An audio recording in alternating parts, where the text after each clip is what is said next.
Hey guys, tonight we are venturing into the stone-cold heart of medieval Europe, right through the gates of a towering fortress that everyone back then thought was the pinnacle of safety and power.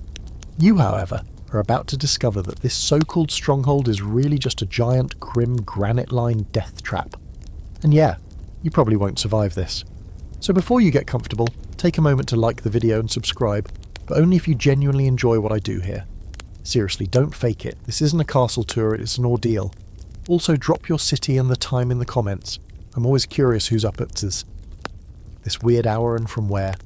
Now, to dim the lights, maybe turn on a fan for that soft background hum, and let's ease into tonight's journey together. The year is somewhere in the late 1200s, and you're approaching your new home. It's not much, just a towering chunk of rough-hewn limestone perched atop a lonely hill, shadowing the village beneath it like a brooding war god. You're here to serve as a page, or maybe a guard, or maybe someone just unlucky enough to owe feudal service. You squint upward at the keep, and it squints back. Cold, narrow windows like glaring eyes in a weather-beaten skull. From a distance, it might have seemed noble, strong, even romantic.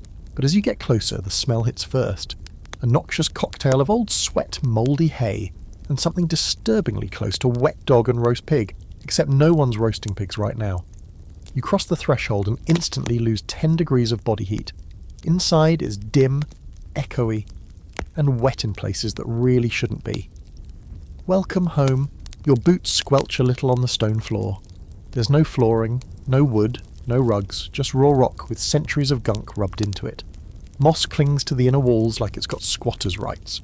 Rats skitter by in the shadows, and you try to convince yourself that they're the large, cute kind. They aren't.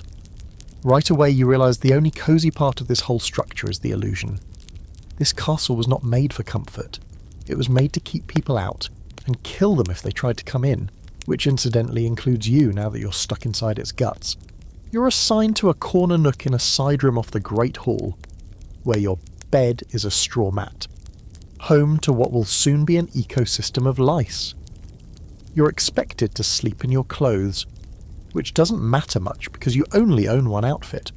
Layers? Optional, but shivering is mandatory. The thick stone walls suck the warmth out of everything. Your breath fogs even indoors. The other inhabitants eye you, assessing whether you're worth knowing or ignoring.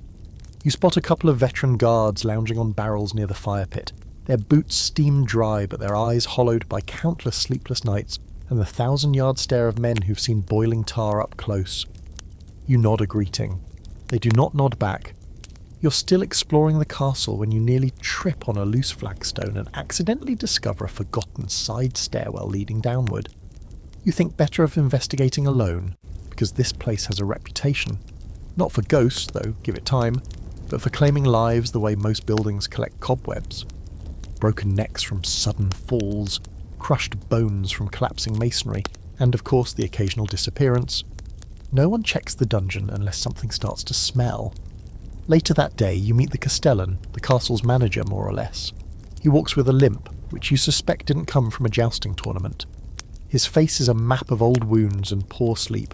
He informs you in a voice as cheerful as a funeral bell that there are rotating duties: firewood gathering, arrow fetching, turret watch, and every now and then corpse disposal. Don't worry, you'll learn as you go. One of your first jobs? Helping clean out a corner of the outer yard that's apparently attracting flies. You're told a dog died there, but you're pretty sure dogs don't wear leather boots. You help roll the corpse into a cart, trying not to breathe through your nose. As you tug the body, something clinks, a broken dagger still sheathed at the waist. Another servant mutters that the man had tripped on the stairs. You glance at the angle of the neck and think tripped must have meant helped along. Dinner is served in the main hall. Thin broth, stale brown bread, and a wedge of hard cheese that might also double as a weapon. You eat it anyway. Meat is rare, and no one talks while they eat, because chewing takes effort and noise attracts attention from the higher tables. The lord of the castle, whom you haven't met yet, sits on a slightly elevated platform near the hearth. His face is hidden behind a long beard and a heavy hood, but he doesn't seem interested in the people keeping him alive. That's fine. You don't particularly want him to notice you either. Later that night, your first sleep in the castle is a sensory experience. You hear everything: the creak of ancient timbers, the soft scurry of rats in the beams, the muted coughs of others trying not to be heard. There's a faint metallic tang in the air. Old blood, you think. Your straw mattress crackles as you shift. Something tiny bites your ankle. You try not to scream. One historical fact. Castles weren't just military bases. They were full-time homes with servants, families and livestock all shoved into tight quarters. That meant constant stress, low hygiene, and surprise violence from both outside and within. One fringe fact. In some castles the well was inside the keep, dug deep through solid rock so water couldn't be cut off during sieges. But sometimes that well also doubled as a convenient body dump when morale dipped. Just a little something to think about as you drink your evening water. As for debates, historians still argue whether castle life was truly miserable for everyone, or if it depended more on your rank. Some insist that the lord and his family lived relatively well, even luxuriously for the time. Others suggest that even high status didn't shield you from the disease, cold and a relentless paranoia. You curl up under your scratchy wool blanket and whisper to yourself that tomorrow will be better. It won't. But hope, like the rats, clings hard. At sunrise, the castle looks no more welcoming than it did the night before. In fact, it somehow feels more ominous now that you're seeing it in full pale daylight. The walls aren't gleaming bastions of justice like in the paintings. They're chipped, water-streaked and patched with mismatched repairs. Moss drips from the battlements like it's trying to escape. Birds nest in arrow slits. Somewhere nearby, a rooster tries to crow and fails with a sad, raspy cough. A fitting soundtrack to your new life. Today you're introduced to one of the castle's signature features, the portcullis. Basically, it's the main gate, a huge, heavy iron grid that slides down in an instant to seal off the entrance. And by seal, we mean crush. It's counterweighted to drop fast enough to turn a full-grown man into something approximating jam. You watch two squires demonstrate it on a straw dummy. The portcullis hits with a metallic shriek and a loud, wet crunch. One of the older guards nods solemnly and says, "Good drop." You suddenly start noticing how many stains there are on the threshold. The portcullis is controlled from above by a series of chains, gears and wooden winches, all hidden inside a little chamber over the main gate. You climb up there as part of your orientation, and it feels like standing in the belly of some enormous, cruel machine. Everything creaks, everything smells like burnt rope, and everything up here is meant to kill someone down there. The guard casually explains that during a siege, the gate might open just long enough to lure in enemies, and then slam shut behind them, trapping them like rats. You don't ask what happens after that, you can guess. You're told to never stand under the portcullis when it's being raised or lowered, not because you might get scolded, but because if it slips, you're toast. Instant, flatten you like a feudal pancake kind of toast. And the thing is, it has slipped before. The winch system is old, worn and weather-beaten. Rust never sleeps, and neither do castle engineers. Still, the real danger of the portcullis isn't just being under it, it's being near it when things go wrong. Say someone's attacking the castle, you're rushing in. Behind you, the enemy is closing fast, the gate's coming down, and you have seconds to spare. You trip, stumble, or hesitate for even a heartbeat, and that thing will come down, slicing clean through bone and armour, without so much as a polite warning. This gate doesn't care that you're on the right side. The gate is impartial. The gate is death. You find out there's a nickname for it among the veterans. The Widowmaker. Cheery. There's also a deeper lesson here. A castle isn't just a home or even a fortress. It's a trap. For the people trying to get in, and sometimes for the ones who already live inside. You've been here barely 2 days and you already know that this place will kill you for a misstep, a moment's distraction, or sheer bad luck. One afternoon, a young boy, maybe 12, gets his foot caught while running under the gate during training. The portcullis drops just behind him. His boot is sliced clean off, but somehow he makes it through, minus one shoe and about 2 years of his life expectancy from shock. The older squires laugh, but the gatekeeper just mutters, "Next time it's the whole leg." He says it with the flat certainty of someone who's seen that very thing more than once. That night, you walk past the portcullis chamber again and glance up at the mechanism. A single chain connects the release lever to the winch. One weak link, one frayed rope, and the whole thing could let go. You wonder how many lives have ended right here, unnoticed and unrecorded, just because someone looked up too late. Or didn't look up at all. On the brighter side, if you can call it that, the portcullis has also saved the castle more than once. There are stories of desperate sieges where enemies breached the outer gate, only to be caught in the narrow entry tunnel as the portcullis dropped behind them, trapped in what's basically a stone hallway with no cover and arrows raining from above through the ceiling holes. It's a death funnel, and you begin to realise this place isn't built like a fortress, it's built like a machine, one designed to funnel intruders into a meat grinder. And you're part of the mechanism now. Historically, castles began to include portcullises as early as the 10th century, but they really got popular in the High Middle Ages when siege warfare turned into a kind of grisly art form. The portcullis wasn't just a gate, it was a symbol. Cross it and you're either a trusted ally or already doomed. A lesser-known, quirky fact: some castles had multiple portcullises spaced just a few yards apart. That way, attackers could be trapped between two gates, one falling in front, the other slamming behind. Then defenders could take their time peppering the intruders from all angles. One famous castle had 3 in a row just to make sure nobody made it out alive. Overkill? Maybe. Effective? Absolutely. And the scholarly debate here? Well, some historians argue the psychological impact of the portcullis was more important than its actual killing power. The sheer noise of it crashing down, the clank, the rattle, the final slam was enough to make enemies hesitate or even retreat. Others argue that it was exactly as lethal as advertised and remains one of the most efficient instant kill features in medieval architecture. As you return to your sad little corner that evening, you pause at the portcullis again. The air smells like damp iron. You place your hand gently on the stone beside the gate, and it's cold, impossibly cold, like the breath of something old and cruel. You imagine all the men and women who've died within a few feet of this spot, many of them just trying to get home or escape or serve. You wonder if they ever thought they'd die here. You wonder if you will. Spoiler alert, you probably will.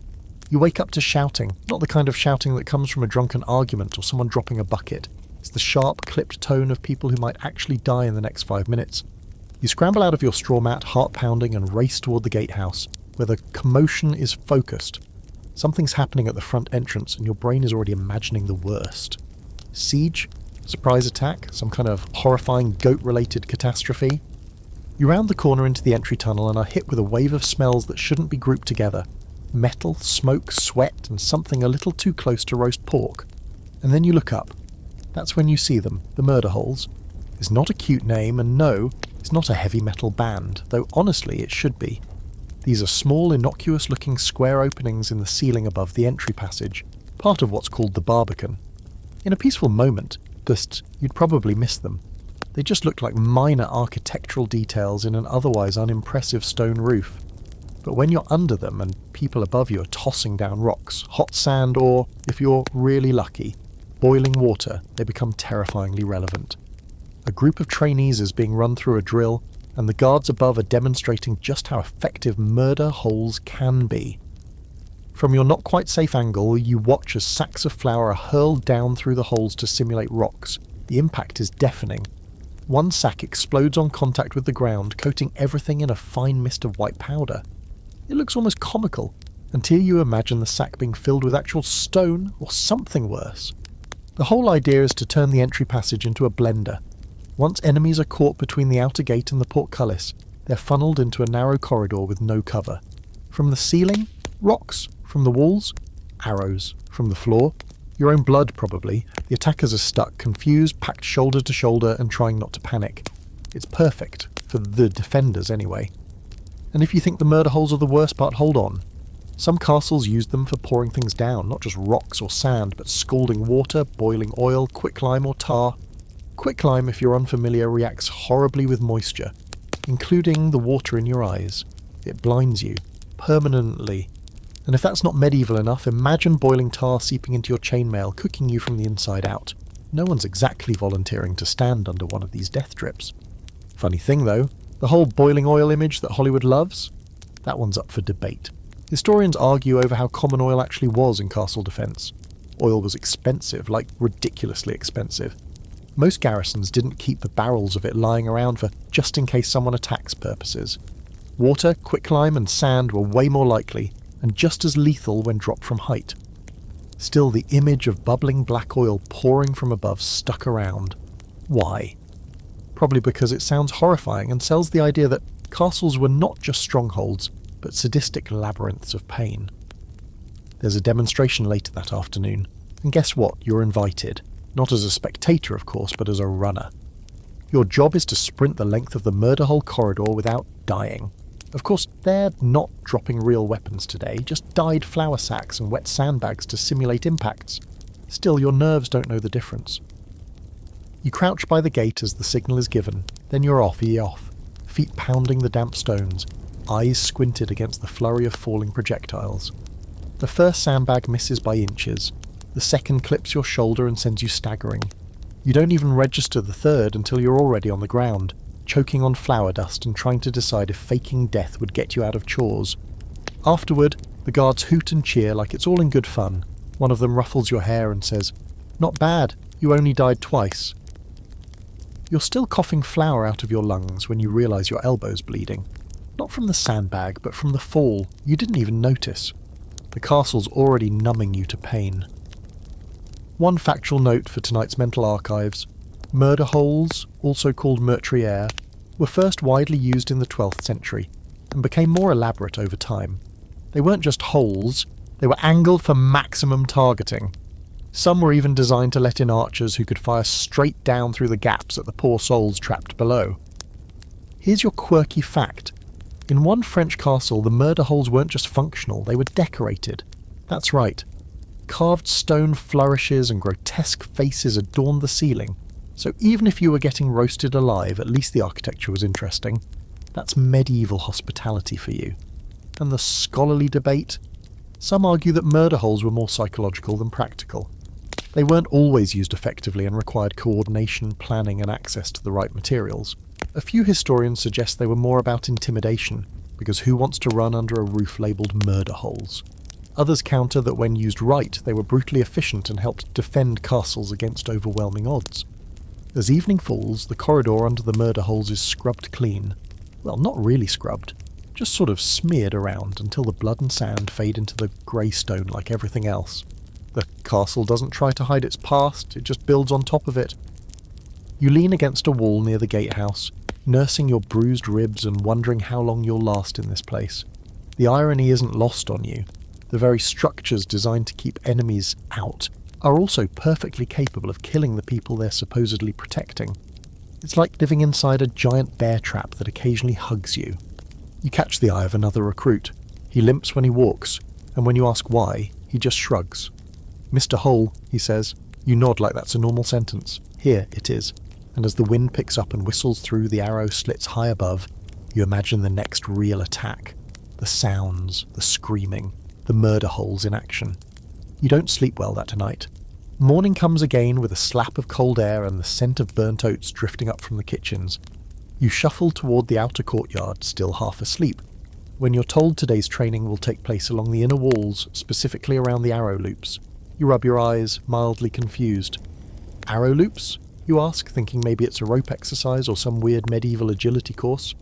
The grizzled guard leading you cracks a smile without any warmth and grunts. Nah, you're going to meet the castle snipers.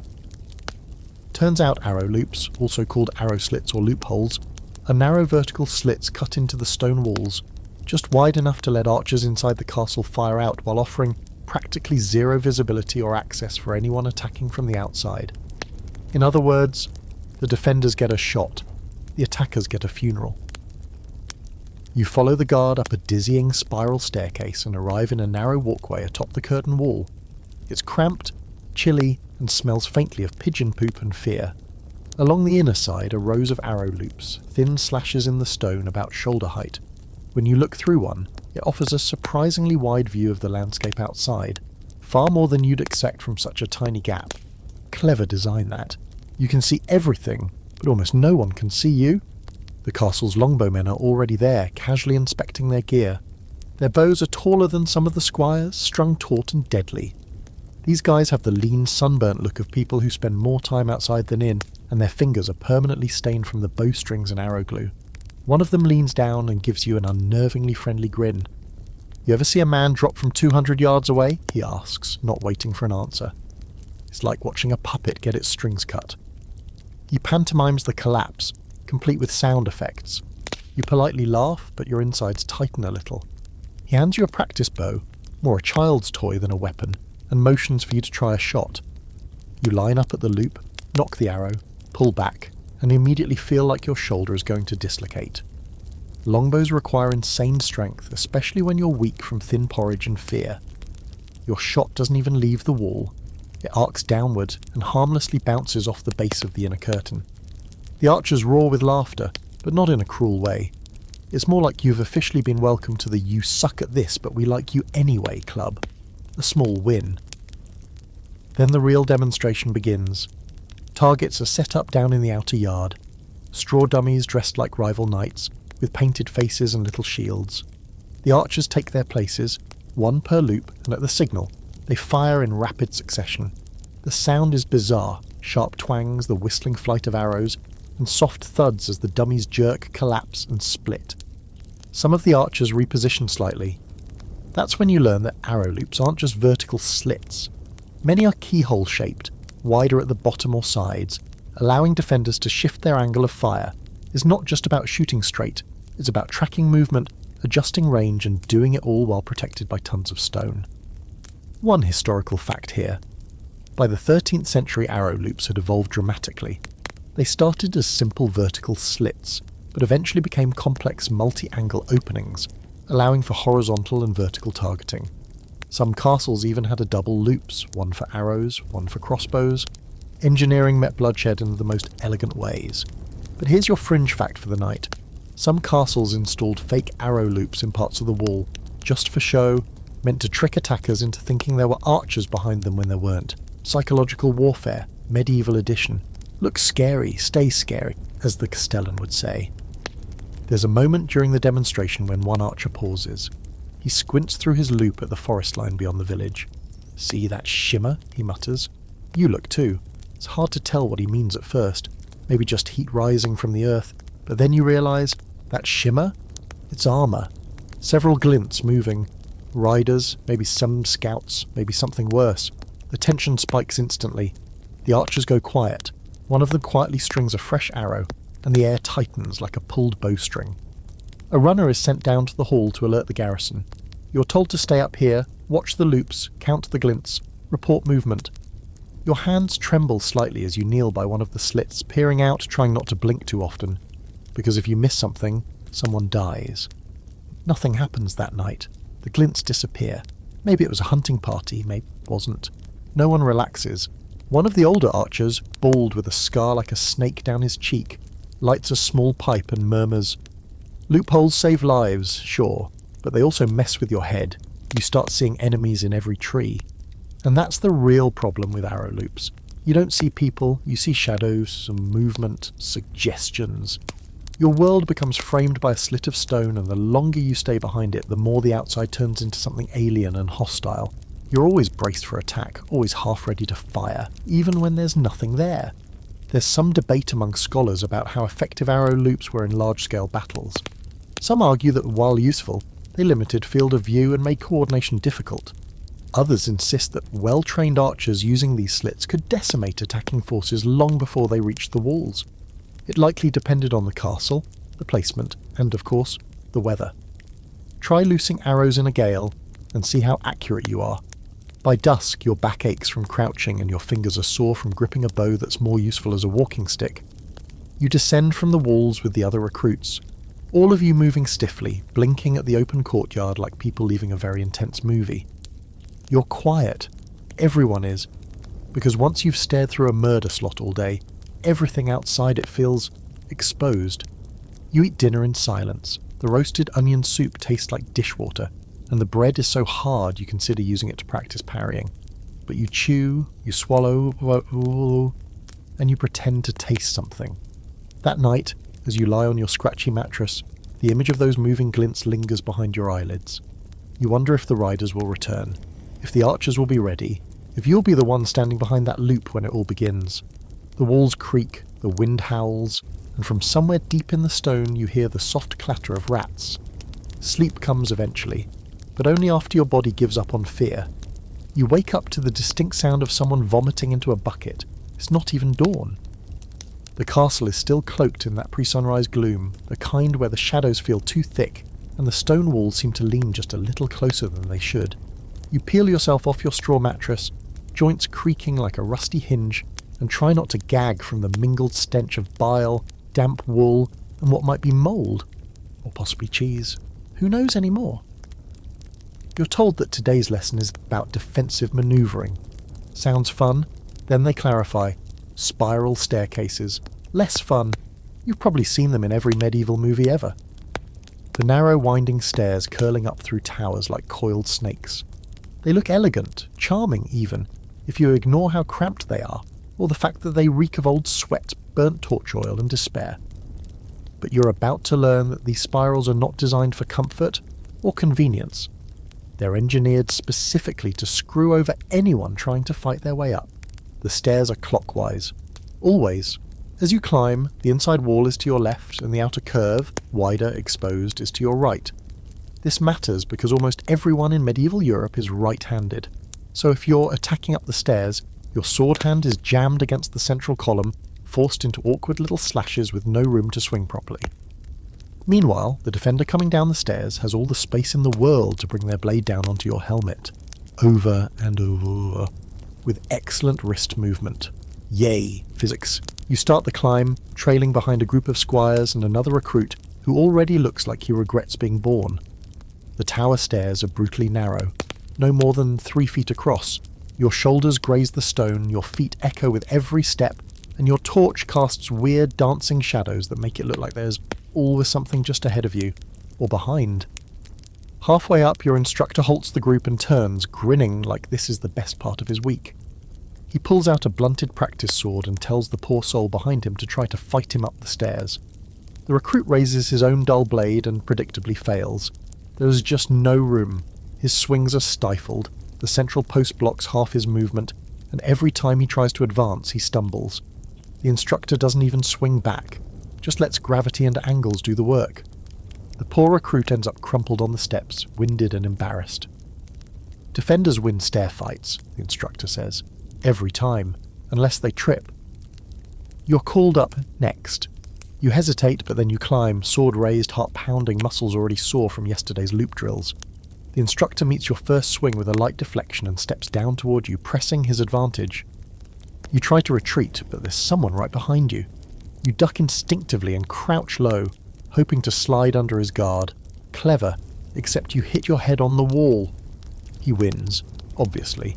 You're panting by the time the drill ends, your arms shaking from the effort of lifting a heavy blade in such tight quarters. The air inside the stairwell is stale and close, thick with body heat and soot.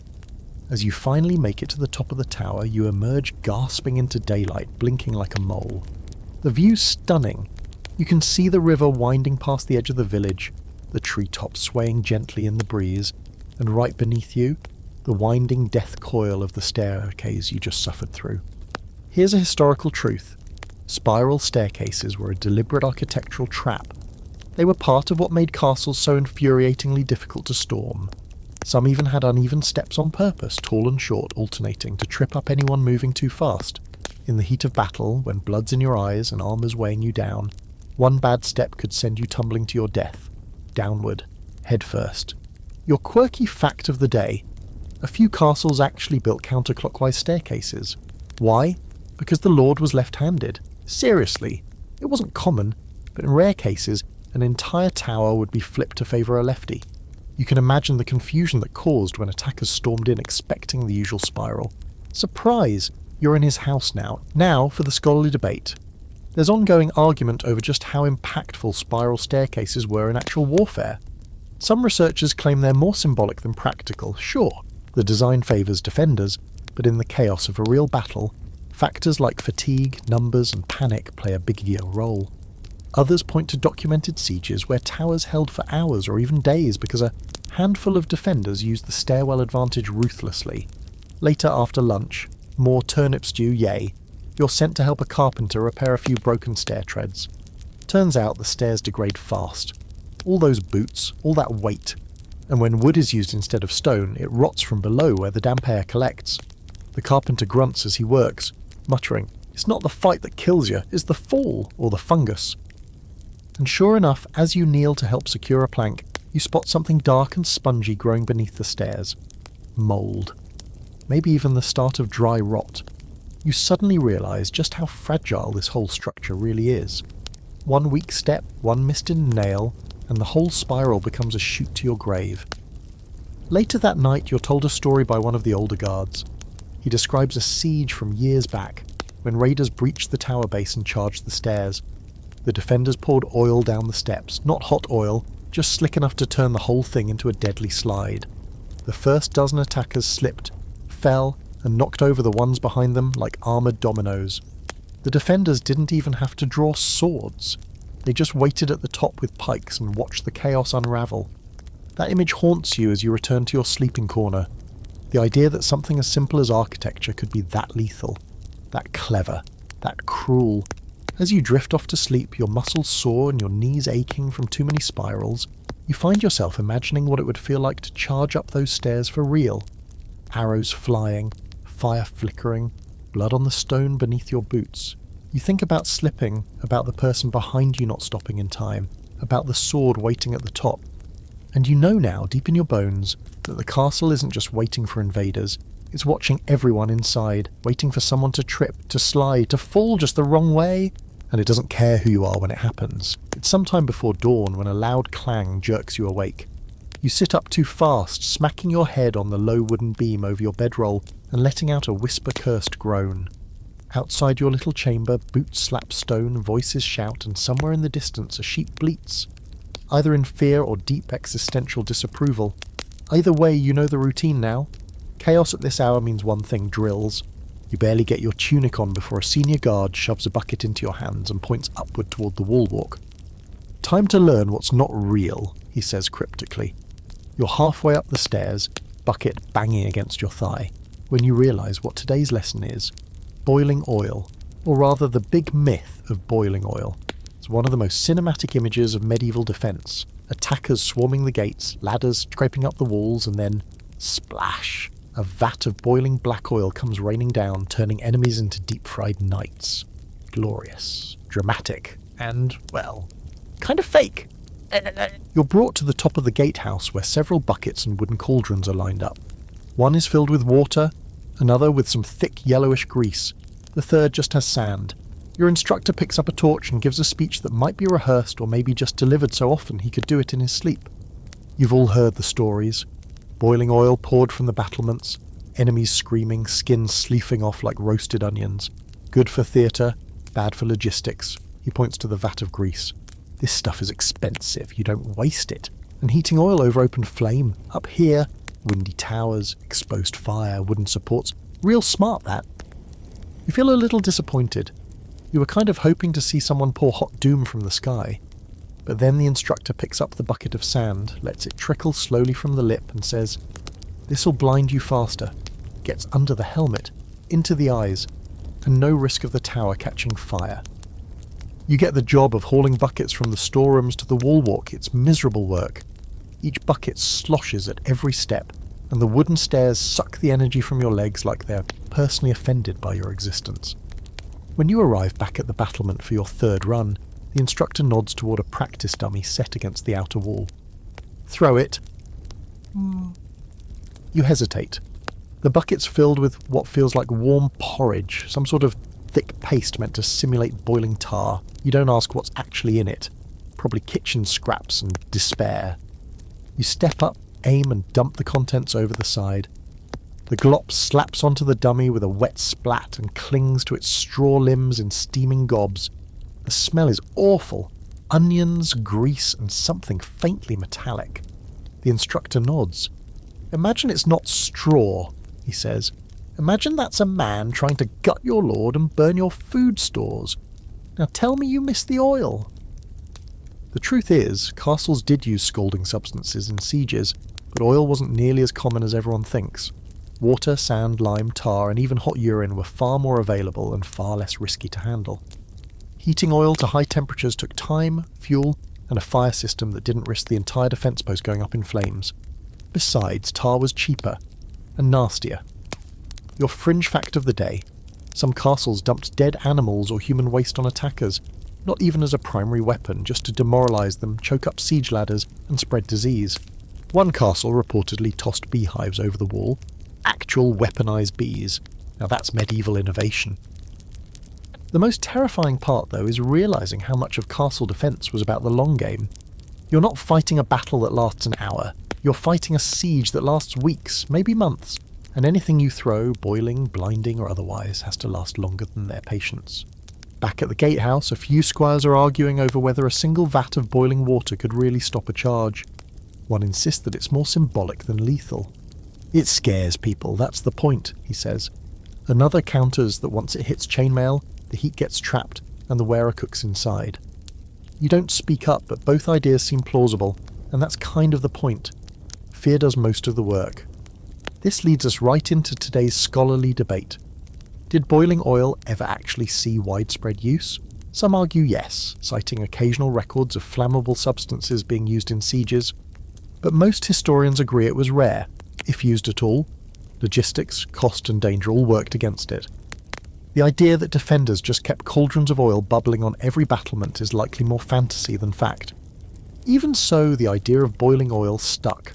It lives in stories, murals, movies and nightmares. That image, glowing liquid death raining from above, gets attackers hesitating. And in a siege, hesitation can kill you faster than an arrow.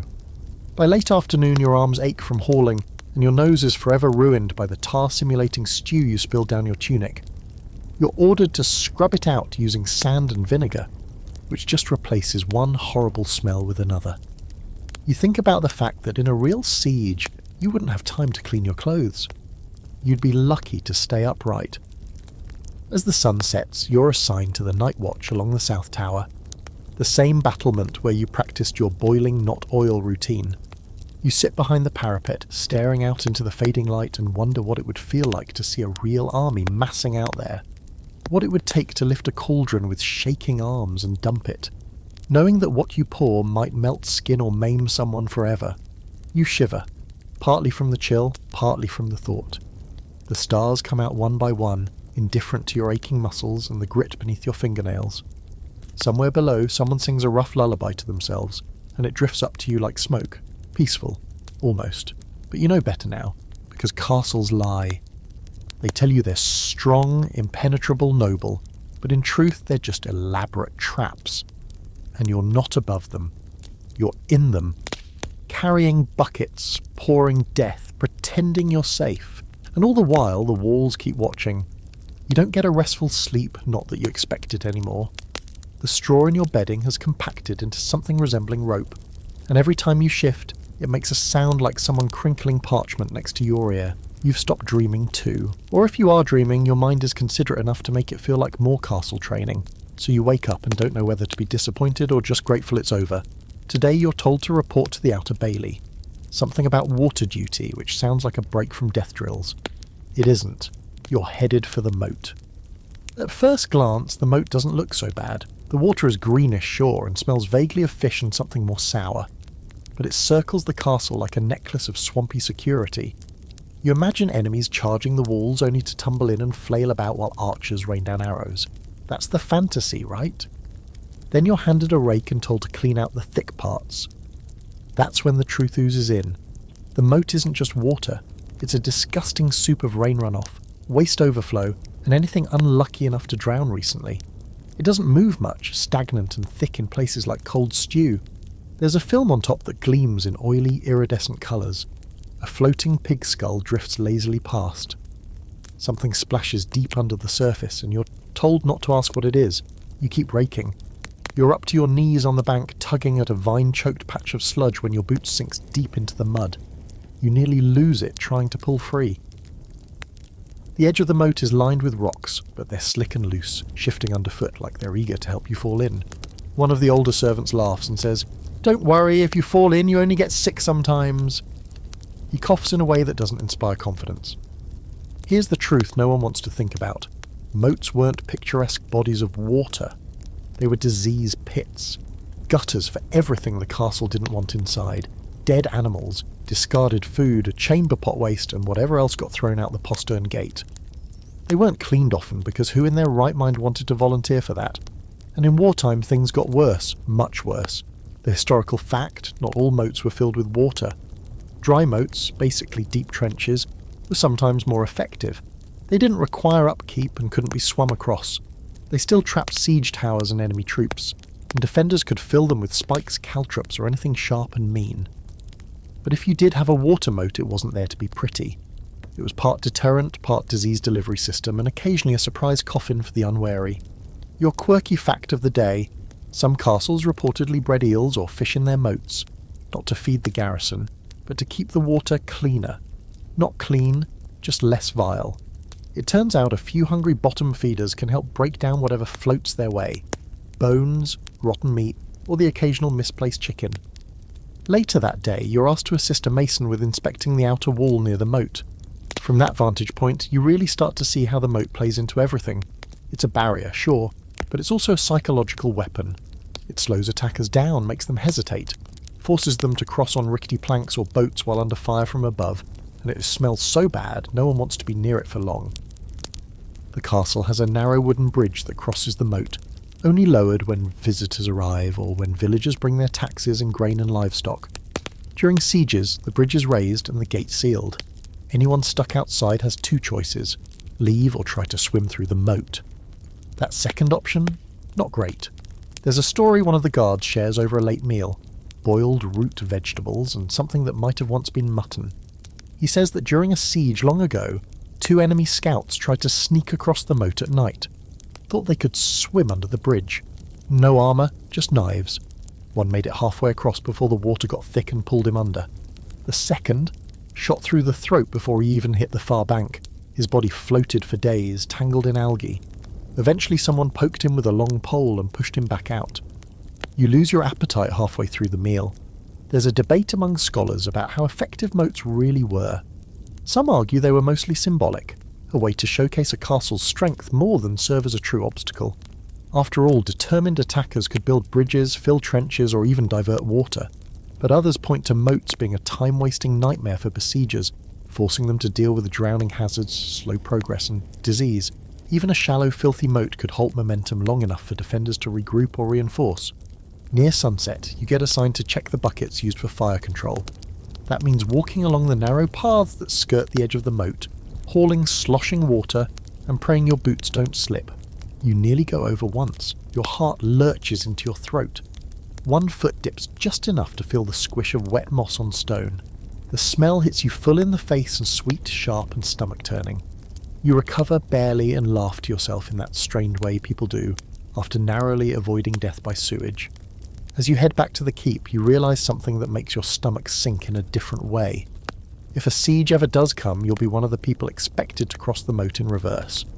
Maybe under cover of darkness, carrying a message or a warning. Maybe with a rope, maybe with nothing. The thought of wading chest deep through that toxic soup while arrows whistle overhead makes your skin crawl. And that's without someone firing from the murder holes.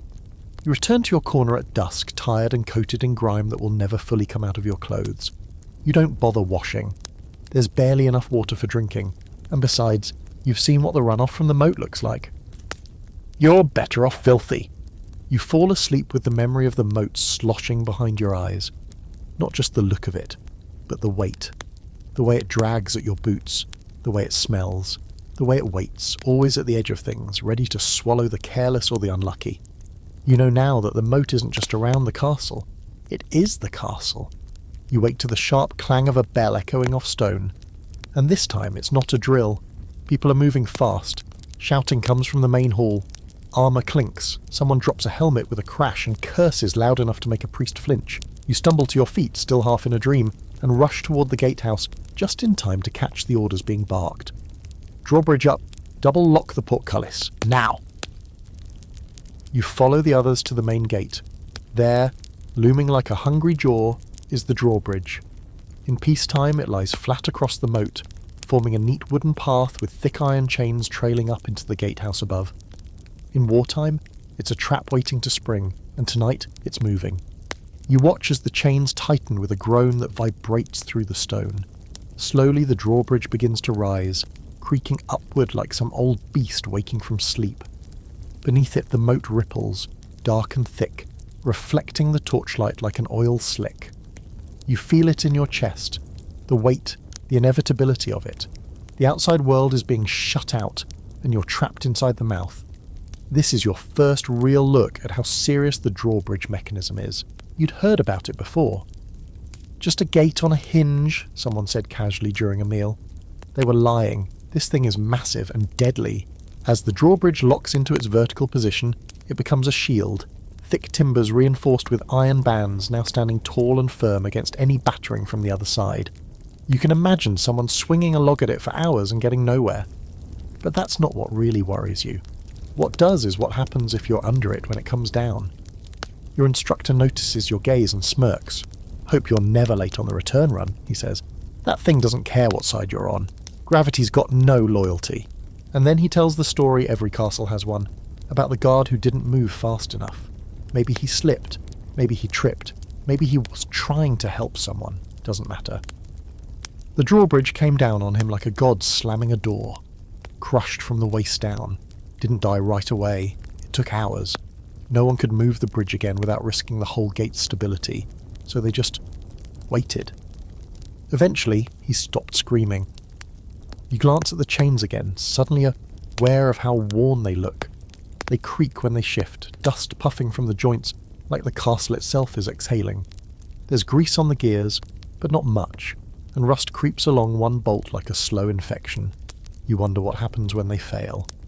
One of the younger squires leans in and asks if it's true that castles could drop the drawbridge as a weapon. "Like, on people," he whispers.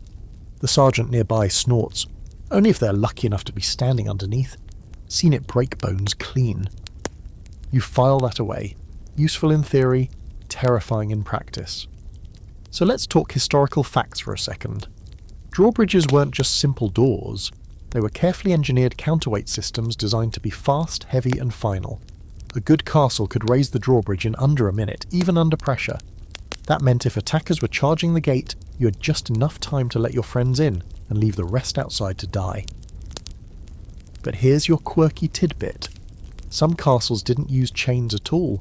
Instead, they had massive wooden levers, sometimes powered by cranks or even treadwheel winches that men walked inside like human hamsters. If your job was to turn that wheel all day, you either developed thighs like tree trunks or just quietly died of boredom. Tonight's drawbridge drama is caused by scouts reporting movement in the woods near the village. Again, still no proof of a siege, but the captain isn't taking chances. The bridge will stay up tonight. That means no trade, no deliveries, no travellers coming in or out. The world outside could be on fire and you wouldn't know. Inside, business as usual. Except now the air feels tighter. Here's where the scholarly debate kicks in. Some historians argue that drawbridges were only occasionally raised, mostly in full sieges. That the whole drawbridge always up at night thing is more legend than standard protocol. Others point to records from paranoid lords who insisted the bridge go up every sunset like clockwork. Defensive strategy or sleep aid? Depends who you ask. After the gate is sealed, you're stationed on watch. The silence that follows is worse than any noise. You sit on the outer wall, peering through a slit in the wood planks toward the darkened road. You can't see anything, but you can hear something. A distant metallic rattle. Maybe a horse, maybe the wind, or maybe someone trying to test the edge of the moat for footing. Time drips by like molasses. You start to notice how cold the air gets when you're this high up. Your breath fogs against the wood. You hold your spear tighter, not because it's useful, but because it gives your hands something to do. Hours later, someone rings the all-clear bell. Whatever the scout saw, it didn't get closer. Not yet. You breathe a little easier, but the drawbridge stays up, just in case. As you walk back to the barracks, you pass under the now vertical bridge. You stare up at it, towering like a wall. The underside is scarred, deep grooves from years of battering, weather. And maybe worse, there are bloodstains too, old ones soaked into the wood. No one bothers cleaning them anymore. The castle doesn't pretend it's innocent. You finally collapse onto your bedding and stare at the ceiling beam above your head. The thought creeps in uninvited. If there's an attack tomorrow, and the bridge needs dropping in a hurry, what if the chain sticks? What if it snaps? What if the gate fails while you're trying to pull it down? You close your eyes and picture it. The drawbridge slamming shut like a butcher's cleaver, and you're right underneath. Some people fear swords, others fear arrows. But you fear doors now. There is no bugle call or dramatic shouting this time. Just a soft knock at your door and a whisper from a tired voice. Armour on. We're camping outside the walls. You blink, confused, staring at the voice like it's grown horns. Outside? You ask. The voice grunts. Trebuchet drills. You're the target dummy. Then it's gone. You drag on your padded gambeson, stiff from sweat and previous regrets, and strap on a helmet that smells like someone died in it, which statistically is probably true.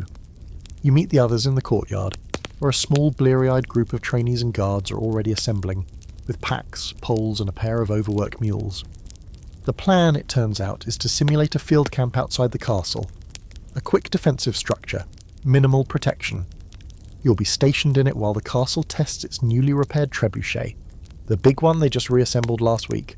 And no, you're not standing in the actual line of fire, you're standing near it. Comforting, right? As you march out beyond the moat, it strikes you how exposed everything feels. The castle behind you looks massive and invincible, while you're standing in an open field with nothing but a few planks and a canvas tarp for shelter. This is what a siege starts like, for the unlucky ones caught outside the walls, and suddenly you understand why people trampled each other, trying to get in when the horn sounded. The trebuchet is already looming in the field. It's enormous, an awkward mix of elegance and terror, like a ballerina crossed with a sledgehammer. The long throwing arm is cocked back, counterweight hanging like a guillotine. It creaks as the engineers move around it, adjusting tension, checking knots, measuring trajectory. You're informed that this one has a name, Old Griselda. Someone's painted eyes on the frame, and she's not smiling. You and the other recruits are led to a safe-ish zone off to the side, about 60 yards from the impact zone. Still too close for comfort. A senior engineer explains how the thing works, gesturing excitedly with a stick while pointing to diagrams in the dirt. You only catch pieces, counterweight, sling, release trigger, but what sticks is that the stone's this beast. Throws can punch through walls, flatten towers, or liquefy the contents of anyone standing where they shouldn't be. They load Griselda with a test shot, a boulder the size of a sheep coated in chalk for visibility. The sling is adjusted, the rope drawn taut, and everyone clears back as the order is given. The release mechanism is triggered with a thunk that you feel in your chest. The arm whips forward in a blur, the sling snaps upward, and the stone arcs skyward with a haunting silence, until it crashes down half a second later with a bone-rattling boom. Dirt erupts in all directions. The shockwave hits like a punch. You stagger, squinting through the dust, and find that the boulder has slammed into the target zone with horrifying accuracy. If that had been a siege tower, or a troop formation, or, God forbid, a tent full of sleeping soldiers, it would be a massacre. The castle isn't just a place to hide, it is a machine that throws rocks like the hand of God. Here's a historical fact that'll keep you awake later.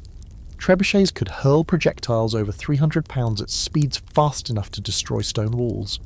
They were terrifyingly precise when operated by skilled crews, and some were built to throw bodies, dead horses, corpses infected with plague, launched into enemy camps to spread disease, the siege equivalent of a go-away letter.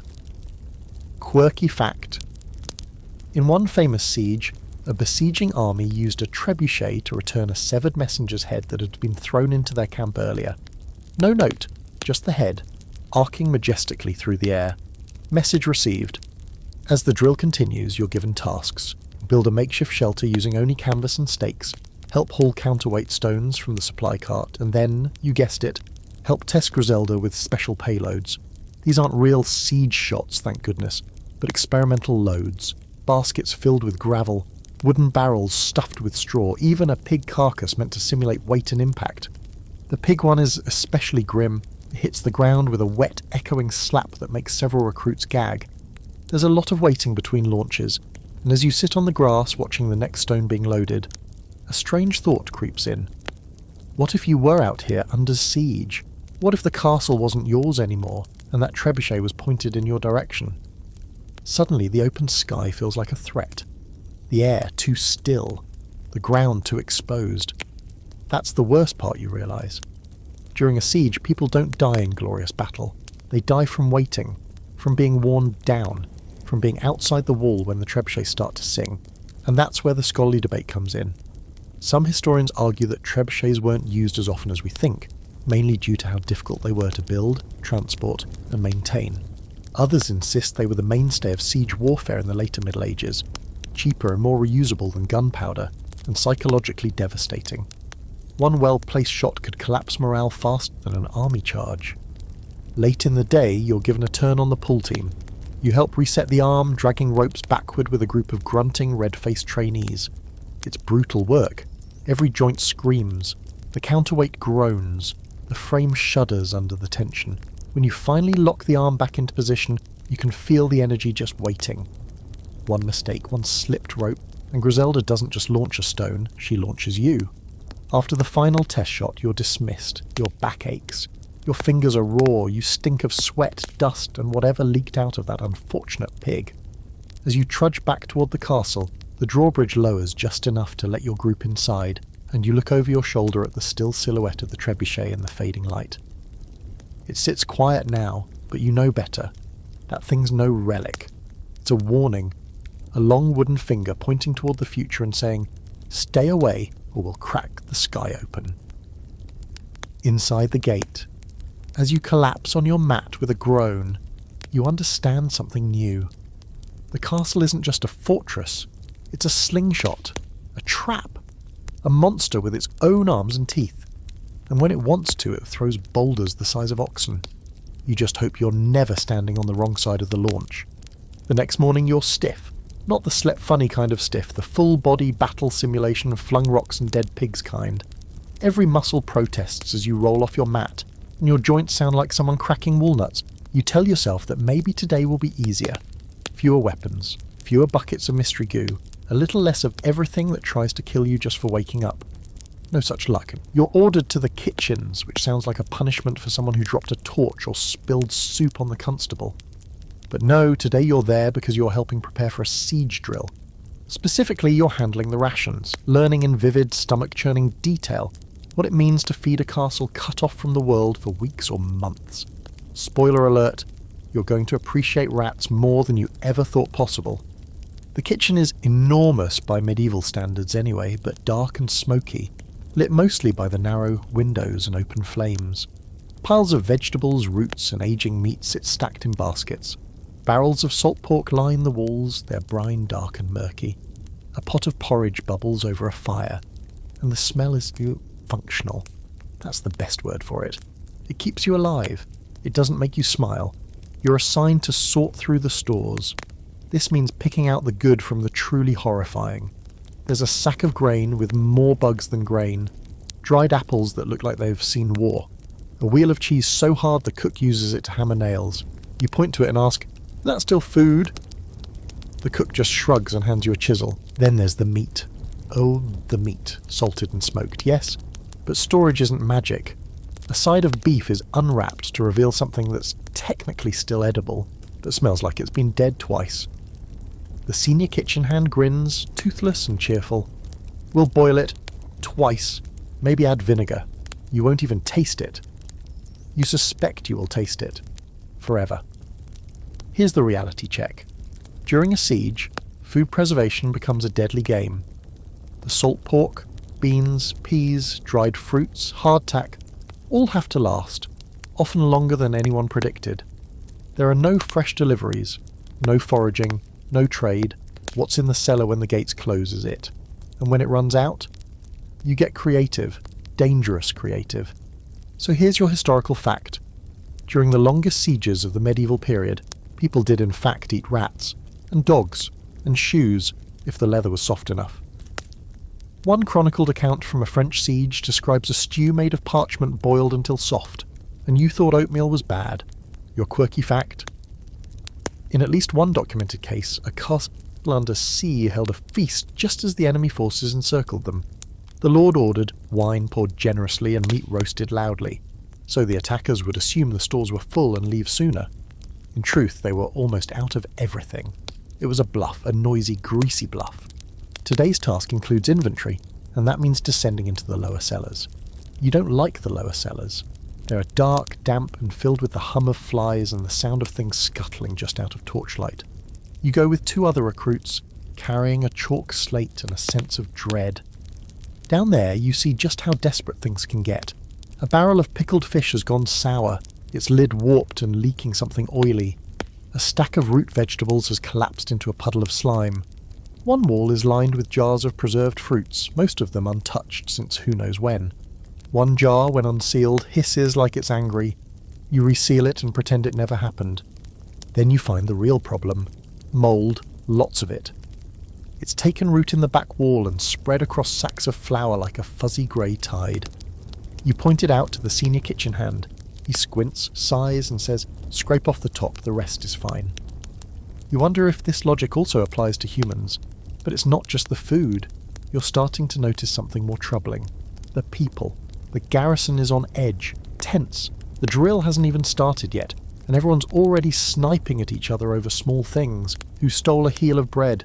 Who skipped latrine duty? Who left the door to the butter room open? In tight spaces, with bad food and worse sleep, nerves fray like old rope. And that's the psychological trap of siege life.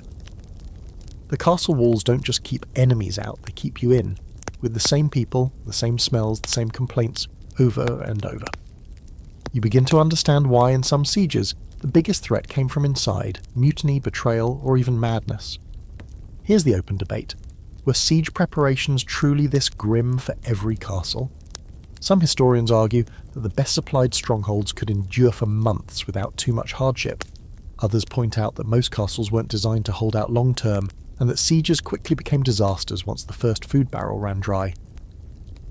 Archaeological digs show burnt stores, shattered jars and gnawed bones, clear signs of desperation. After hours of sorting, lifting and scraping mould off your future meals, you finally get a break. You sit outside the kitchen, the air cool and clean by comparison. Someone passes around hard cheese and a crust of bread. It's tough enough to chip a tooth, but you chew slowly and think, this is the good stuff. It's only downhill from here.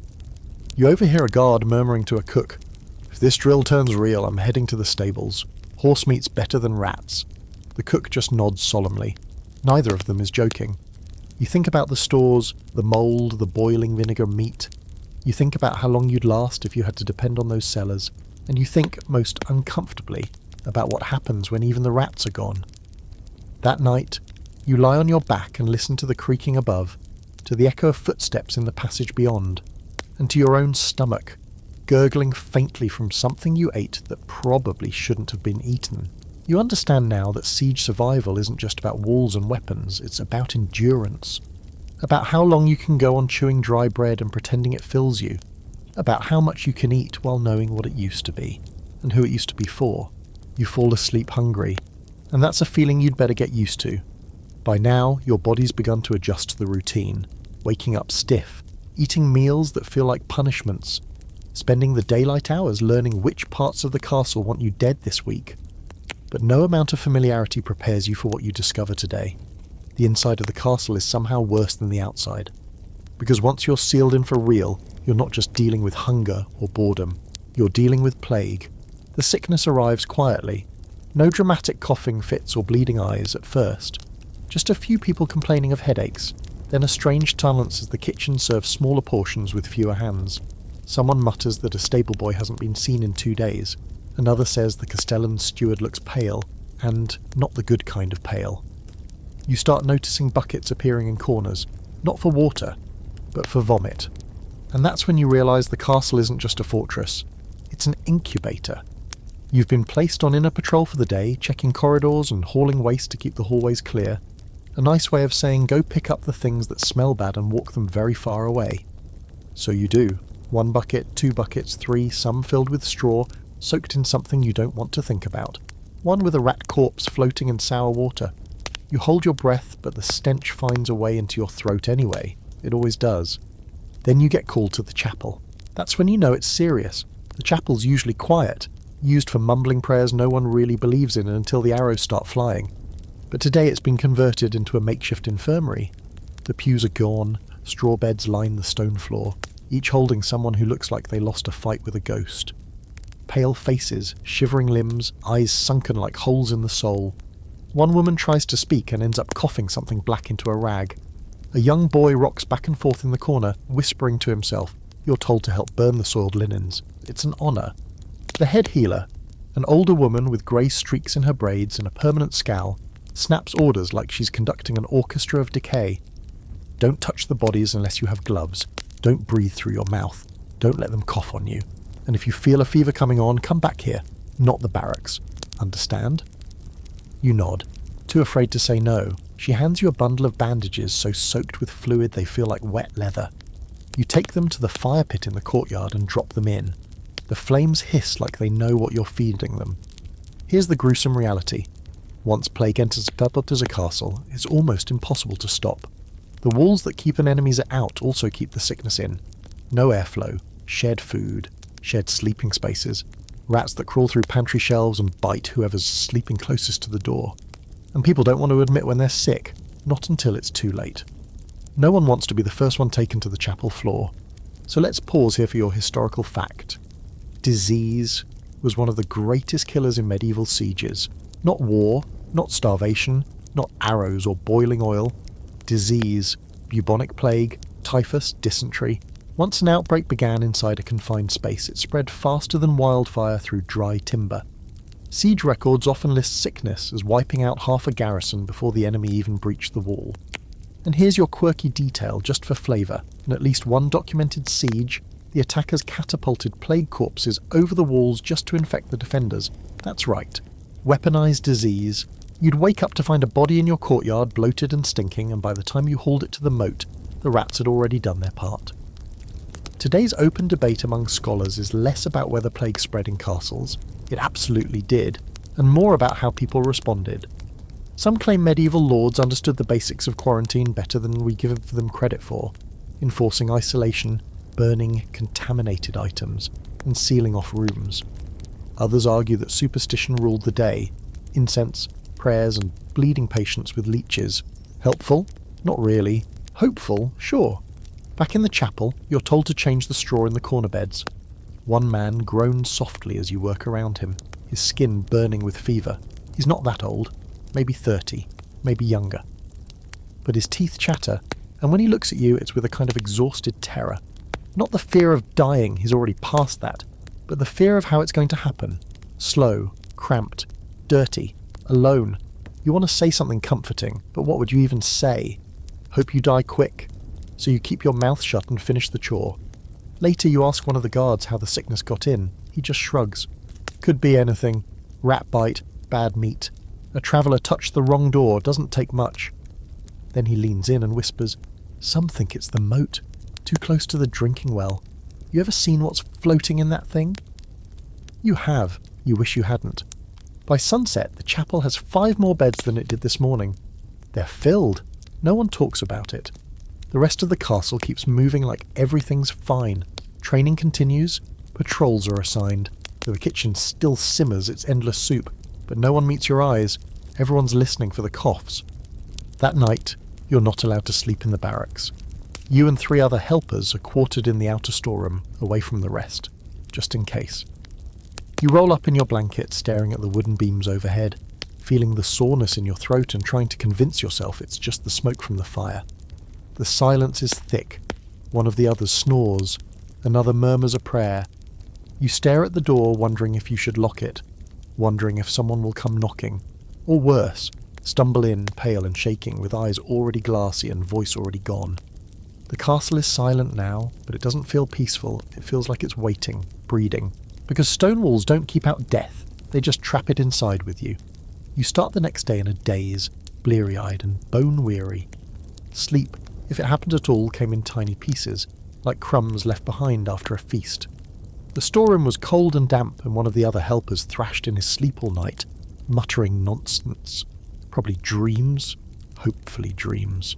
You have no idea if he's infected, and you're not brave enough to ask. You just pull your collar higher and pretend the goosebumps on your arms are from the chill, not fear. You're reassigned after breakfast, which is somehow even thinner than yesterday's, to sanitation duty. Great. One of the guards hands you a long-handled wooden brush, a half-filled. Bucket of water and a warning. Watch your step in the guard robes. You don't ask what that means, you'll find out soon enough. The castle's latrines are known as guardier robes, which sounds fancy until you realise they're essentially holes in stone seats hanging directly over the exterior walls, or over narrow internal shafts that descend straight to the moat or a cesspit. You've passed them before and barely noticed. Small alcoves in the wall hidden behind old wooden doors. But today you're seeing them up close. Too close. The first one you're told to clean is located in the corner of a tower accessed by a narrow passage that seems to exist solely to make you rethink your life choices. The door creaks open to reveal a seat worn smooth by centuries of unfortunate business, and an opening beneath it large enough to lose a boot, or a smaller child. It smells like everything you feared. Old filth, mould, and something tangy that might be ancient urine, or might be defeat. The guard next to you shrugs. Better than the alternative, he says, and you almost laugh, because what is the alternative? A chamber pot in your sleeping space? A bucket next to your bed? You've seen people do both. This is the high-end option. You begin scrubbing, trying to ignore the splashback and whatever slimy thing just slid across your foot. The water in your bucket turns dark fast. The brush you're using is stiff and angry, like it resents its existence as much as you do. Still, you keep going. Because if you don't clean the latrines, things get worse. And in a castle, worse is always waiting in the wings. Here's a gross but important historical fact. Guardrobes often dumped it directly into the moat. That's right. The same moat that was supposed to be a defensive barrier, and occasionally your last resort water source, was also a massive open-air toilet. Some castles tried to engineer clever waste channels or septic systems, but most just let gravity and bad luck handle the situation. And here's your quirky fact. In some castles, the garderobe doubled as a wardrobe. No, seriously. People would store clothes in the small room adjacent to the toilet shaft because it was believed the ammonia from the waste kept fleas away. Fashion meets fumigation. You can't make this stuff up. As you move on to the next latrine, this one on the second floor above the kitchens, you're told about the dangers of siege-time sabotage. Turns out latrines were weak points. Invaders sometimes tried to crawl up through the waste shafts to gain access to the castle from below. Imagine the level of desperation required to wade through human waste and slime in pitch-black darkness, just for a chance to get stabbed in the dark at the top. That's dedication or madness. In response, defenders sometimes fitted their garderobe chutes with bars or grates, or worse, added narrow curves in the shafts so no human could squeeze through. You find yourself staring into the hole, imagining an enemy soldier's face suddenly appearing, eyes wide, nose first into a wall of old castle funk. It's a horrifying mental image, and kind of hilarious. But there's a deeper problem here too. Disease. You already know the chapel's filling with plague victims, and now you understand how the filth from these guardrobes, piled in corners, leaking into soil, spilling into the moat, contributes to it. Sanitation isn't just gross, it's deadly when it's ignored. By late afternoon, you're so used to the smell you barely notice it. Your fingers are raw from scrubbing, your back aches from crouching, and your knees feel like they've aged 50 years. You're told to help reinforce a wooden seat that's beginning to crack. As you remove the splintering plank, something slithers below and disappears into the darkness. A rat? A snake? You don't want to know. You just hammer down a new seat and move on. That evening, while eating dinner, boiled barley and something that might once have been cabbage, you hear a loud commotion in the hall. A boy has fallen into the waste pit beneath one of the guardrobes. You don't hear if they pulled him out. You do hear that no one's sitting near his bedroll now. You ask the steward if the pit will be emptied. He laughs. Emptied into what? We're lucky it's not overflowing yet. And that's the terrifying part. These systems were never meant to last long. Not with this many people, not under siege. Here's your scholarly debate. Some historians argue that castle latrines were surprisingly advanced, especially in newer fortifications. Sophisticated waste channels, vented shafts, even rudimentary water flushing systems in places like the Middle East. But others point out that the average European castle wasn't nearly so clean, and when things broke, they didn't get fixed, they got covered up. You retreat to your sleeping spot that night with the smell of vinegar and human filth lingering in your nose, stuck so deep it feels permanent. You want to bathe, but there's no water to spare, so you lie there in the dark, trying not to scratch at the itch on your leg and wondering if it's just dirt or if you've picked up something alive. The rats scratch in the beams above. You stare at the ceiling, exhausted, but too aware of your own skin to sleep. You turn once, twice, then give up and roll to your side, away from the warmth of your blanket, because even that smells like what you cleaned today. And the most unsettling realization creeps in as you drift. Half asleep. The guardrobe is still safer than the courtyard. At least no one dies immediately in the latrine, just slowly and quietly, which, in this castle, might be considered mercy. You're not sure what wakes you.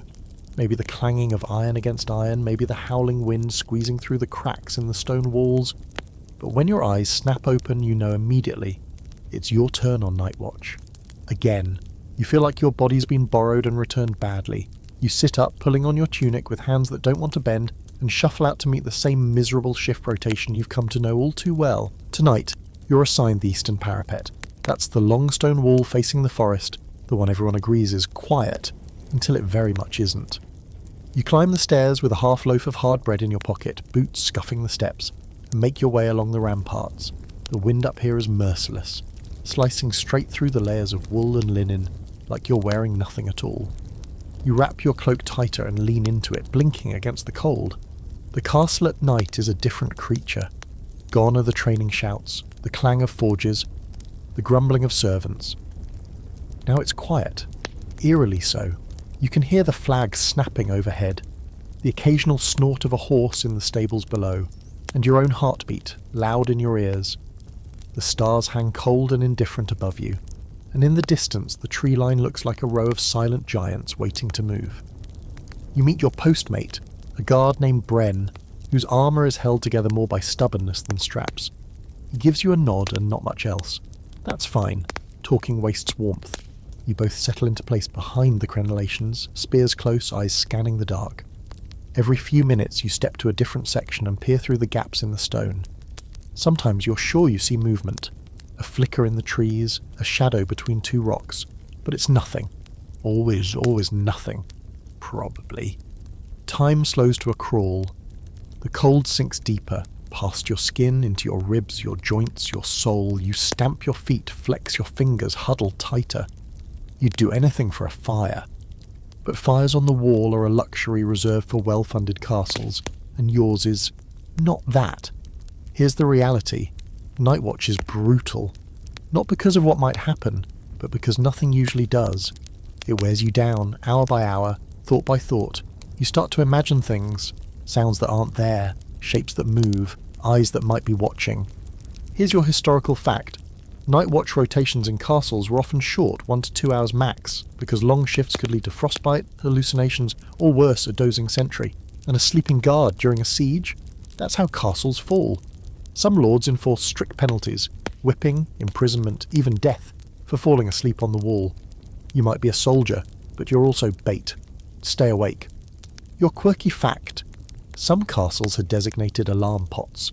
Literal clay pots filled with stones or bells that could be thrown down stairwells or corridors to alert everyone in case of an attack. If you dropped one by accident, though, you better be ready to explain why the garrison is now fully armed and panicked at 3 in the morning. Back on the wall, Bren taps your arm and points. There, he whispers. You squint. There's a flicker of orange between the trees, very faint, like a candle caught in the wind. It disappears, then returns. You both watch for a long moment, frozen. Campfire? You ask, voice low. Too far to tell, he says. Could be a trap, or just villagers poaching. He shrugs. Not our call. But now your heart's racing. You remember what they told you about decoys. Fires lit just close enough to draw attention, only to lure defenders out into an ambush. You don't want to be tonight's bait. The signal bell doesn't ring, so no one's rushing to arms. Still, you stay tense, shifting your weight from foot to foot, trying to keep blood flowing. The bread in your pocket has frozen into a brick, but you gnaw at it anyway. Partly for the salt, mostly for something to do. Around the second hour, Bren's head starts to droop. You nudge him, and he snaps awake with a grunt. I wasn't asleep, he mumbles, which is definitely the first thing you say when you were. You swap places, giving him a moment to pace while you lean against the merlon, and try not to think about how much colder the stone feels with each passing minute. There's a story passed among the guards about a man who fell asleep on watch.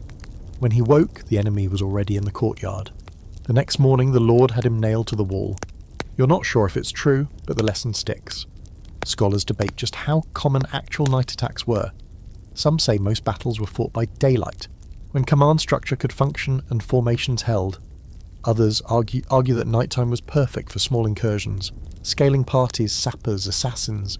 The fear of a surprise ladder reaching the top wall was enough to keep everyone's eyes wide open. As your shift nears its end, you find yourself whispering to the stars. Nothing profound, just small thoughts. Please let the next guy be warm. Please let no one die tonight. Please let that light in the woods be nothing. Finally, you hear boots on the stairs. The next shift has arrived. 2 fresh guards still yawning but less frozen. You step aside with a grunt, muscles locking as you try to stretch. Bren offers them a silent salute and begins the painful trudge back down the stairs with you. The warmth of the inner castle hits you like a wall. It's still not warm exactly, but it's not the wind-whipped, frostbite-inducing hell of the outer parapet. You strip off your cloak, steam rising from your shoulders, and collapse on your mat without even unlacing your boots. Your hands still ache. Your back is a single knot. Your eyes feel sandpapered. And the worst part? You'll do it again tomorrow. You fall asleep thinking about the firelight in the trees. Still flickering, still there, waiting. You wake up with someone's elbow in your ribs and the muffled sound of a horn echoing through the stone. At first, you think it's just the usual morning chaos. Another drill, another fun surprise from the garrison captain, who apparently thrives on other people's misery. But then the tone of the horn changes. It's fast, sharp, urgent, and that's when your stomach drops. You're out of your blanket in seconds, grabbing your belt, your boots, anything you can reach. Others are doing the same, scrambling up, bumping into each other, swearing, as they hop on one foot trying to get dressed. No one really knows what's happening, only that the horn means something's out there. You rush toward the west wall. The guards are already assembling along the battlements, bells in hand, spears raised, eyes wide. You take your place behind the parapet, peering over the edge, and sure enough, there it is, movement in the trees. Riders, maybe a dozen, darting between trunks, too far to make out their colours, no banners, just shapes moving fast and low like wolves. And then an arrow comes in, whistling past your ear. The guards shout. Orders are barked. The first volleys fly, and for the next few minutes the world becomes a flurry of noise and panic. You duck as more arrows hiss overhead. Some strike the stone wall, others clatter off shields or land harmlessly into the courtyard, but not all of them miss. A scream rises from your left. One of the younger squires clutches his thigh, blood already soaking through his tunic. Another man stumbles back from the parapet, an arrow protruding from his shoulder. The captain yells at him to stay down, and just like that, you realise what's really happening. We're shooting at them, but they're shooting at us too. And here's the kicker. Friendly fire doesn't care. In the chaos, arrows fly both ways. Aiming becomes guesswork. Visibility's a joke. You watch a defender turn just as one of your own archers looses an arrow meant for the trees. The shot hits him square in the side. Not a deep wound, but enough to drop him. People scream, people curse, and then you hear the worst thing yet. Hold your fire! Because now someone's trying to tell who's who, and no one can. Here's your historical fact for the day. Friendly fire was a constant and terrifying part of medieval combat. There were no flashing indicators, no uniforms in neon colours.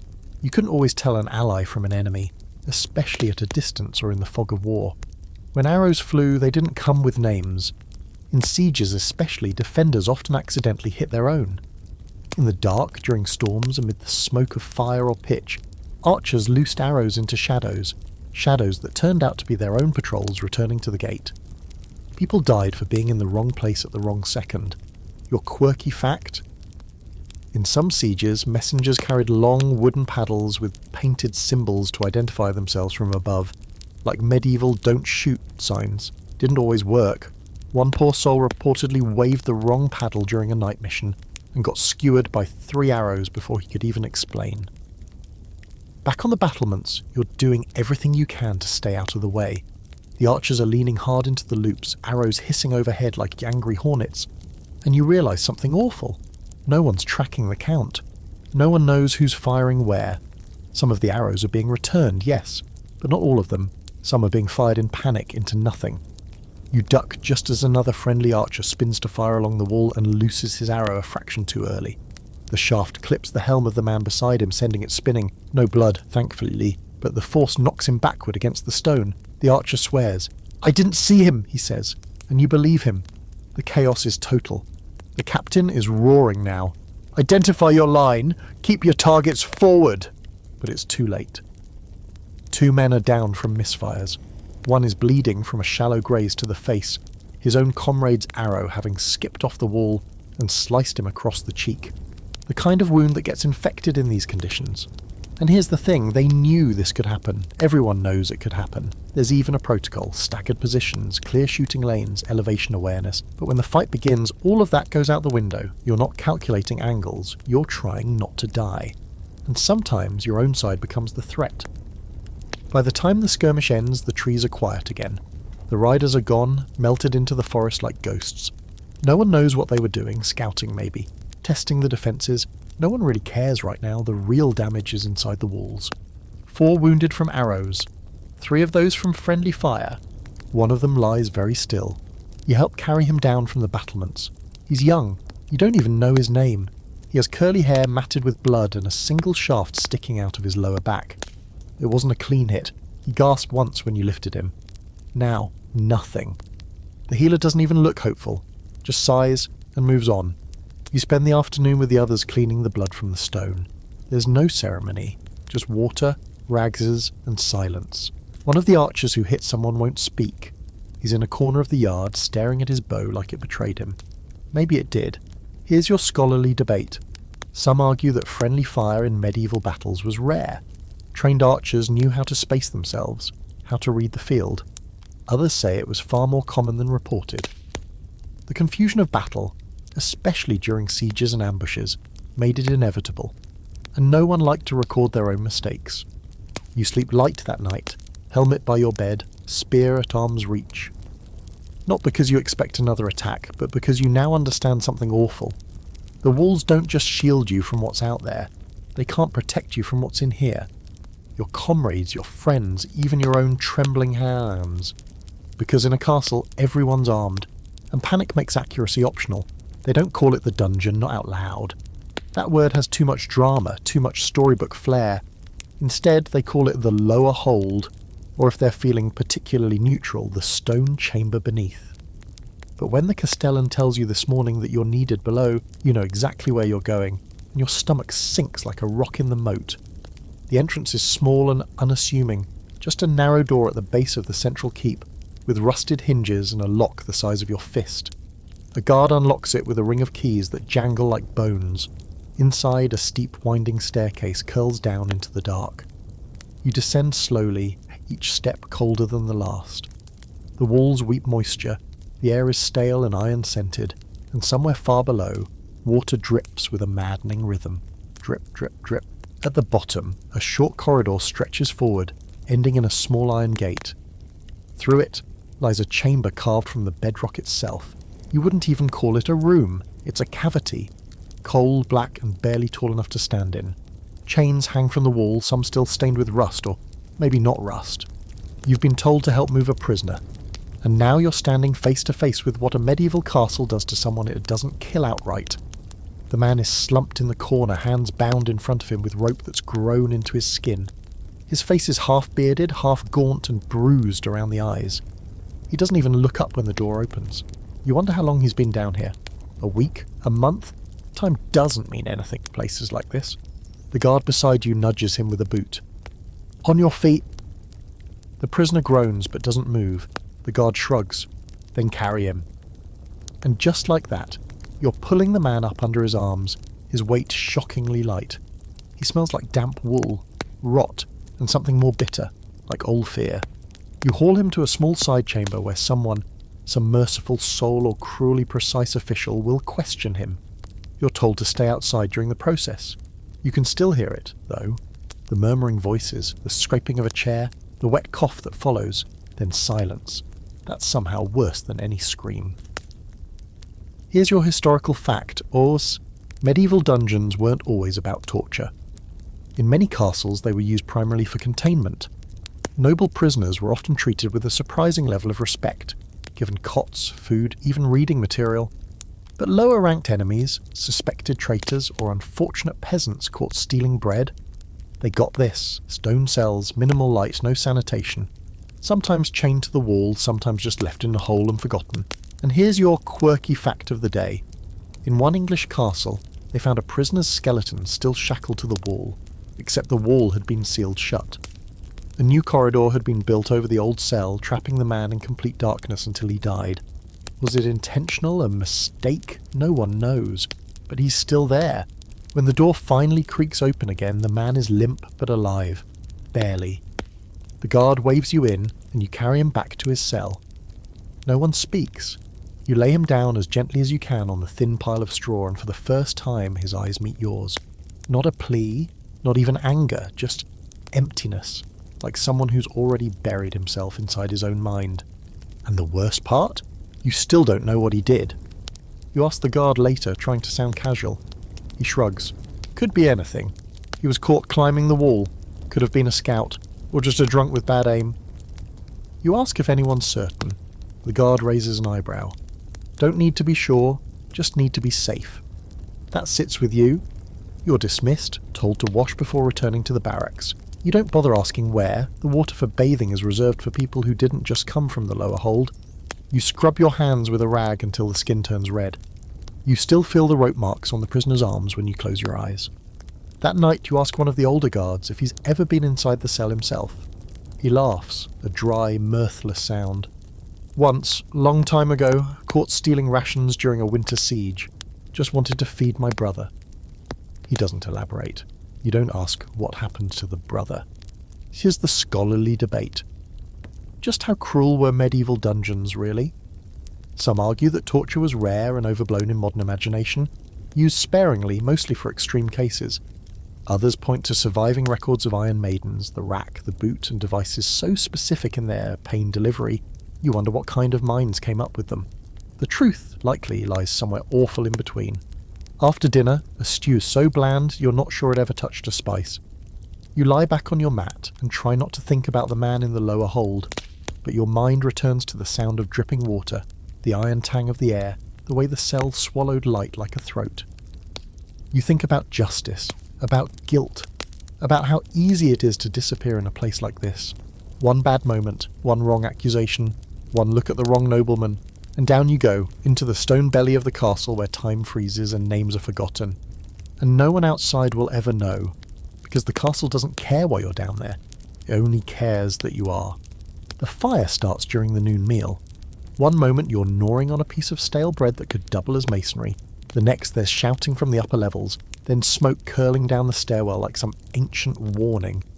For a moment no one moves. Maybe it's just the kitchen, you think. Maybe a log slipped, or the stew boiled over, or someone knocked over a candle again. But then you hear it. That high-pitched, panicked tone in a soldier's voice that only ever means one thing, a real danger. "Fire in the east wing," someone yells, and suddenly the great hall erupts into chaos. Benches crash backward, bowls clatter to the stone floor, and the castellan is on his feet shouting orders. You grab your cloak and follow the rush of boots and panic breathing toward the smoke. You've never seen anything like it. At first, it's just a haze, swirling through the corridor like a bad dream. But as you reach the upper levels, the air thickens, sharp with the bitter scent of burning wood, scorched fabric, and something else, hot, greasy and wrong. The east wing houses the servants' quarters, storerooms, and, worst of all, the hayloft. That's where the real trouble is. By the time you arrive, flames are already licking at the beams overhead. The walls glow orange. Heat blasts your face like you've opened an oven that wants to eat you. 2 soldiers are dragging a coughing boy out of the corridor, his hair singed, his eyes wide with terror. One of them shouts, "Buckets! Chain to the well!" And suddenly you're back outside, sprinting toward the courtyard, heart pounding. The well is already mobbed. Buckets fly from hand to hand, splashing wildly as people form a human chain. You grab one, pass it, grab another. The water is cold, but it steams as it meets the heat of the corridor. You get into the rhythm, pass, turn, grab, pass, but your eyes keep drifting to the tower, to the rising black smoke, to the knowledge that this castle, this fortress of stone and strength, is vulnerable to something as basic as fire. Here's the truth no one wants to admit. Castles burn. Yes, the outer walls are stone. Yes, the great keeps are solid and enduring. But the interiors? Wood. Floors, beams, doors, stairs, even ceilings, all timber. Many were patched and repaired with the cheapest materials available, which meant flammable tar, dried rushes, and old thatch. And once fire takes hold, it moves fast. And the stone? It traps the heat. The castle becomes an oven. Here's your historical fact. Several real castles were gutted by fire, either by accident or during sieges. In 1216, Corfe Castle burned so badly it collapsed in parts. Chateau Gaillard in France, thought to be impregnable, was nearly destroyed from within after fire broke out during a siege. Enemy weapons weren't always the threat, sometimes it was your own torch falling at the wrong time. And here's your quirky fact. Some castle kitchens had literal fire tunnels built into the walls, vents and channels to let heat and smoke escape without setting the rest of the castle on fire. They worked great, until they didn't. Rats sometimes nested in them. Tar built up, one spark was enough. Back in the east wing, the situation's growing worse. Someone yells that the roof's about to go, the bucket chain moves faster. You and a group of soldiers manage to break open a door and douse the threshold, slowing the spread. But the smoke is thick now, choking, and your eyes sting so bad you can barely see. You pull your cloak over your mouth and dive in with another bucket, the heat searing your skin even through the wet wool. You help carry out another servant, an older woman with soot streaked across her face. She mutters something between coughs. The tapestries are gone, everything gone. You barely hear her. Your ears are ringing. There's ash in your hair, in your nose, under your nails. Eventually the fire's beaten back. Not fully out, but contained. The upper corridor is blackened, charred beams still smouldering. Water puddles on the floor where the buckets spilled, turning soot into oily sludge. The air tastes like iron and ruin. The castle's quiet for a long time after that. No drills, no yelling, just clean up. The kind where everyone moves slowly, like they're dreaming underwater. You help remove debris, half-burnt doors, collapsed rafters, the skeleton of a storage rack. The smell never really goes away. Later, the Castellan addresses the garrison in the hall. No grand speeches, just facts. No lives lost, he says. 4 injured. East wing closed until rebuilt. All candles restricted after sundown. Then he nods, turns, and leaves. That's it. You talk to one of the older guards over dinner. He tells you about a fire years ago, during another siege. They breached the gate, he says, but we lit the hall behind it before they got in. Smoke choked half the first wave. We just waited, spears ready, didn't even have to fight much, he shrugs. Fire does the work. That's when it hits you. Fire doesn't care who started it. In battle, in peacetime, by accident or design, it takes what it wants. It doesn't stop for orders. And once it's inside the castle, the thick walls and narrow halls just trap it. Smother the screams, cook everything slowly. Here's the debate among scholars. Was fire more of a threat during sieges, or just everyday life in a medieval castle? Some argue that siege fires catapulted pots of burning pitch, flaming arrows, even naphtha, were decisive weapons. Others point to records of dozens of castles damaged simply by bad luck and open flames, without a single enemy in sight. That night, as you try to sleep, the smell of smoke still clings to your clothes, your skin, your hair. You dream of fire, not the bright, clean kind, but the kind that creeps and clings and whispers. You wake up coughing, throat dry, eyes watering. There's no smoke now, just memory. But that's enough, because you realise for the first time that the castle isn't just a trap made of stone and steel, it's a tinderbox, and you're living in it. Winter doesn't sneak in, it kicks the door open and makes itself at home, taking over every corner of the castle like it was always meant to rule here. You wake up to frost on your blanket and a nose so cold you have to check it's still attached. Your breath fogs the air in short bursts, and the stone beneath you has gone from uncomfortable to maliciously cold. Someone jokes that it's warmer outside, no one laughs. You're assigned to duty in the keep today, the inner heart of the castle where, allegedly, things are a bit warmer. They are not. If anything, the keep holds cold like it's collecting it for some kind of architectural competition. The walls radiate chill. The floors bite your feet through your boots. Every torch seems to do little more than show you how cold everything still is. Your first task is to help lay fresh rushes in the Great Hall. These are supposed to insulate the stone floor, trap dirt and absorb moisture. In theory. In practice, they also trap every crumb, flecket of grease and mouse dropping accumulated since the last time someone replaced them, which was probably sometime in the previous century. As you spread the new layer, you find bones, a dead beetle the size of your thumbnail, and something unidentifiable that smells like bad choices. There's no fire going in the hearth yet. Wood is too precious. With winter here, every log is rationed, every coal carefully tended. The hall's massive chimney is cold and dark, like a yawning mouth that's forgotten how to breathe. You hunch your shoulders and keep working, the reeds rustling under your hands as your fingers grow numb. Here's the part they never put in the stories. Castles are absolutely miserable in winter. The thick stone walls hold heat in summer, yes, but they also lock in cold like a punishment. There's no insulation, no glass in the windows, just slits or shutters that creak and rattle in the wind. You wear every piece of clothing you own at once, and it's still not enough. Your historical fact for the day: medieval castles were notorious for being freezing cold during the winter months, particularly in regions with damp climates. Lords and ladies retreated to inner chambers, smaller rooms with lower ceilings, in an effort to preserve warmth. Fires burned day and night in some keeps, but for the rest of the garrison, servants, soldiers, squires, it was layers and shivering. The quirky fact: in some places, they didn't even sleep lying flat during the coldest nights. People sat upright against walls, bundled together, sharing heat like penguins in a freezing stone nest. One account from a northern castle describes men sleeping around a soup cauldron that doubled as a bed warmer when empty. After the rushes, you're sent to the pantry to help count winter stores. The inventory is bleak. Half a barrel of dried peas, some smoked fish that were hanging by a thread, literally, and a few wheels of cheese that look more weapon than food. The cook mutters that he'll need to start watering the broth even more. You nod, thinking back to the last meal, and how it already tasted like dishwater with ambition. Outside, snow begins to fall. You watch it swirl past the arrow slits. Soft, slow, and utterly silent. Beautiful from a distance. But you know what it means. It means the roads are closed. No carts, no trade, no messengers, no firewood unless someone is brave enough to go out and chop it. Your next assignment? Latrine duty. Of course, because nothing says castle life like emptying chamber pots in freezing weather. The trick, you learn, is to do it fast, before the contents freeze solid. You slip twice on the stairs, nearly dumping the whole bucket over your own boots. The guard watching chuckles. Think of it as making ice sculptures, he says. Even the animals are miserable. The stables are half covered in frost. The horse's breath comes in great plumes. The chickens huddle together like they've designed a ceasefire out of sheer necessity. You toss hay into the stalls with stiff fingers and try not to think about the fact that, if the winter lasts too long, those same animals might end up on your plate.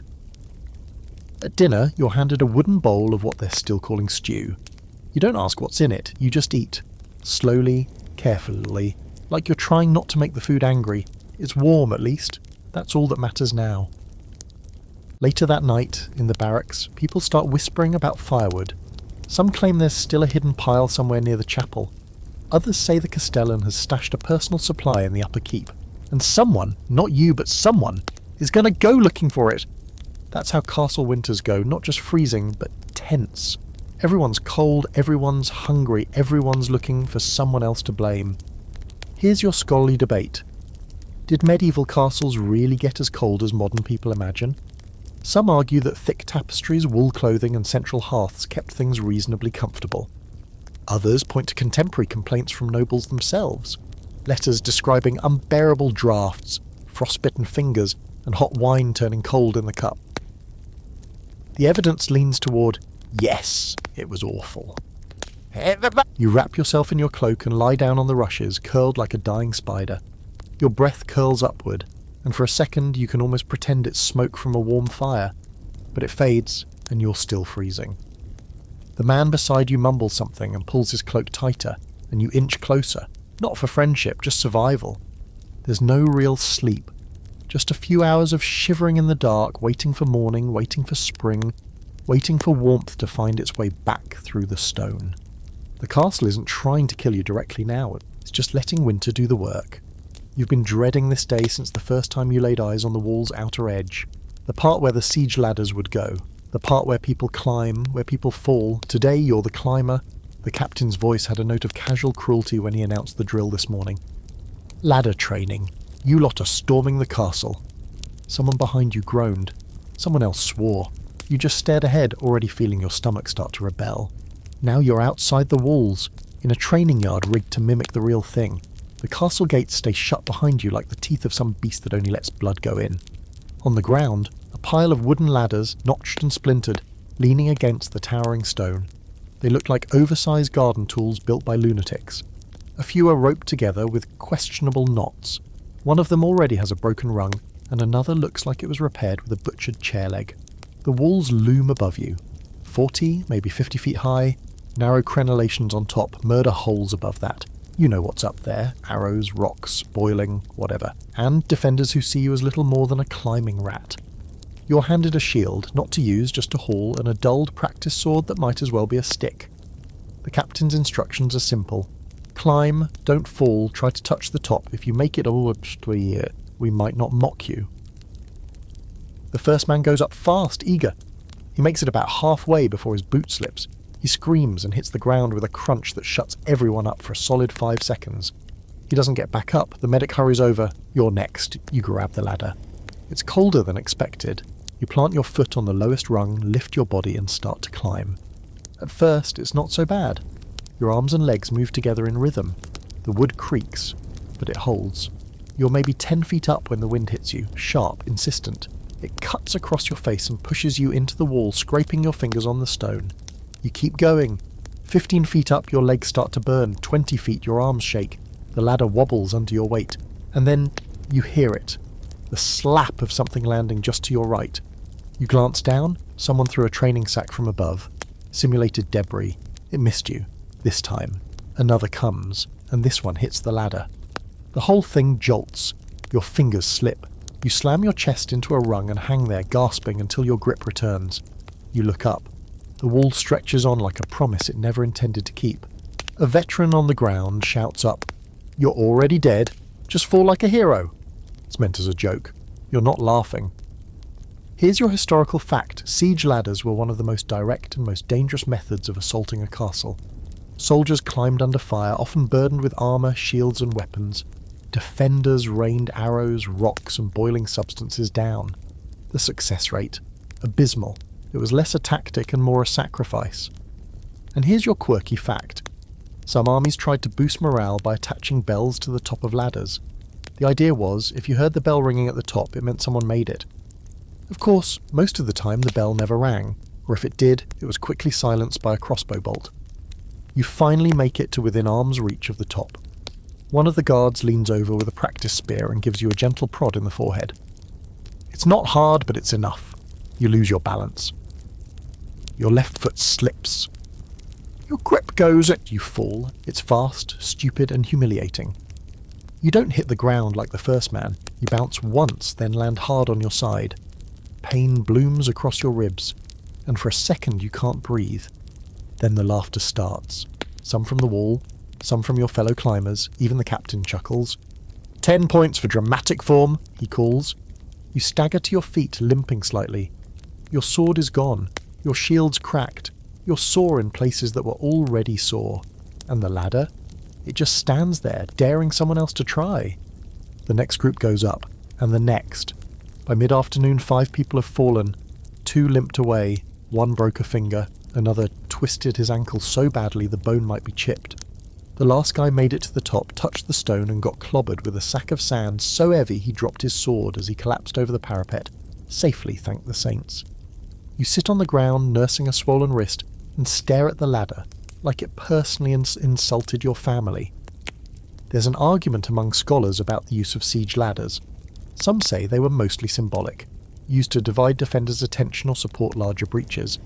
Others argue they were a critical part of siege warfare, especially early in a battle, to test the walls or try to create panic. Either way, the soldiers who climbed them knew exactly what they were doing, dying first. The drill ends with another speech from the captain. He's animated now, proud. That's why we build high walls, that's why we pour from above. They come with ladders, we send them back with broken necks. You shuffle off with the rest of the battered trainees. Your body hurts in new and exciting ways. Your pride is a pile of gravel. And as you return to your corner in the barracks, you find a note scrawled on the wooden post above your bedding. Nice fall. You've got style. You don't know who left it. You're too tired to care. That night, you lie awake and replay the climb in your mind. The splintering rungs, the wind, the sudden weightlessness. And the awful realization that next time, it might be you defending that wall, and someone else will be the one climbing. You don't know why you volunteered for it. Maybe it was the fever still fogging your brain. Maybe it was the captain glaring at you like he knew you hadn't earned your bruises yesterday. Or maybe you're just sick of the cold, the soup and the smell of feet in the barracks. Whatever the reason, you raised your hand when they asked for someone to help with a special task. Now you're lying on your stomach in a shallow trench, mud in your ears, digging a tunnel under the wall of a fake siege camp, and seriously reconsidering every life choice that led to this moment. Mining, or more accurately sapping, digging underneath old castle walls in the hope of collapsing part of them. It's one of the oldest and dirtiest tricks in siege warfare. If ladders are a suicide mission and battering rams take forever, then tunnels are the clever, miserable third option. You dig under the enemy's wall, prop up the ceiling with timber beams, then set them on fire. When the support burns through, the tunnel collapses, and so does whatever's on top. Ideally, a nice chunk of castle wall, instant shortcut. Assuming you don't die first. You're not even in a real siege, and you already kind of want to. The training tunnel starts just outside the castle's south tower, part of a controlled drill meant to teach what it's like to mine, and to stop mining. You're on the attacker's side this morning, which means your job is to crawl into a 3-foot-high dirt tunnel, dig in the darkness, and try not to breathe too much of the dust that's falling constantly into your nose, your eyes, and your mouth. It's worse than you imagined. The tunnel is damp, close, and full of sounds you can't identify. Tiny pops of settling earth, the creak of wooden supports, the occasional muffled cough from someone up ahead. You're given a tiny pickaxe and a wooden spade and told to keep digging until your arm gives out or the tunnel reaches the marker chalked on the wall ahead. You're also told that if the beam above your head starts to crack, you should back out. Quickly. The air inside smells like wet socks, rotten mushrooms, and panic. You can't turn around, you can't stand. All you can do is inch forward, dragging the tools behind you, scraping away at the dirt in front of your face like some sad mud-covered worm. Here's a historical fact to really brighten your day. Castle defenders often countered tunnels with countermines. That meant while one team dug toward the wall, another dug out from the inside trying to intercept or collapse the tunnel before it reached the foundations. It was a race of inches. Sometimes the miners met underground and fought to the death in a space barely big enough for a dog to crawl through.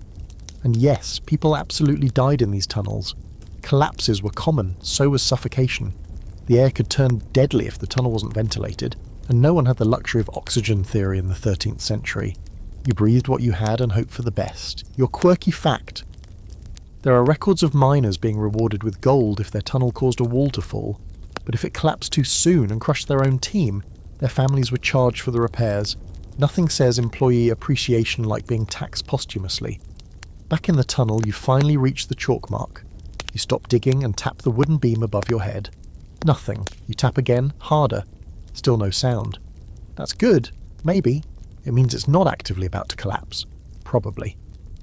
You rest there, forehead pressed against cool dirt, trying to catch your breath without coughing up half the soil of the kingdom.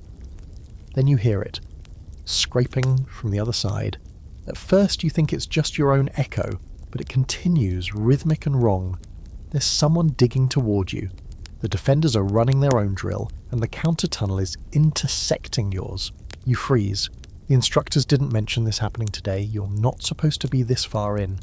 You're definitely not supposed to be the first one to meet them. You don't have a weapon, just the little pickaxe, but it feels different now, like something sharp and necessary. Suddenly the dirt ahead cracks, and a hand bursts through. You yelp, fall backward, slam your head into the low ceiling. A face follows the hand. Another recruit, as startled as you. You stare at each other, covered in filth, blinking like moles. Then he grins. "Tag," he says. "You're dead." Turns out this was very much part of the drill. The instructors cackle when you both crawl out of the dirt like worms returning to the surface. Your arms are numb, your legs are cramping, you smell like a compost pile, and somewhere in the middle of that you realise this is all a game, but in a real siege, this would have ended with someone swinging a dagger in a space the size of a coffin. You spend the next hour learning how to collapse tunnels from the defender's side, dropping weighted stones through concealed shafts, flooding entrances with water barrels, even listening for faint knocking through the floor to locate enemy miners. One instructor presses his ear to the ground and says, "You feel it more than hear it, like a heartbeat in the floor." That's when you remember. The walls don't just defend you from the outside. They echo what's underneath. There's a heated debate among historians about how effective tunnelling really was. Some claim it had brought down castle walls more often than people realise, especially in areas where stone foundations were weak or clay soil was easy to dig. Others argue most mines failed before they reached the target, and the defenders usually caught them first. Either way, it was slow, dangerous, and terrifyingly personal. By sunset, you're back in the yard, covered in dust and dirt, your body screaming in ways it hasn't before. You're not even bruised this time. You're just tired. Not the kind of tired that sleep fixes either. The kind that settles in your chest like a stone and whispers, "You survived, but only just." As you collapse onto your bedding, you think about the tunnels, the weight of the dirt overhead, the silence before a collapse, the face that came through the wall, and you wonder, just for a moment, what else might be buried beneath this place under centuries of war, death, and secrets? Because in this castle, even the ground wants you dead. There's something different in the air tonight. Not just the usual winter frost or the ever-present stink of the latrines. Something unsettling. You feel it as you pass the chapel. Doors shut tight, no candles lit.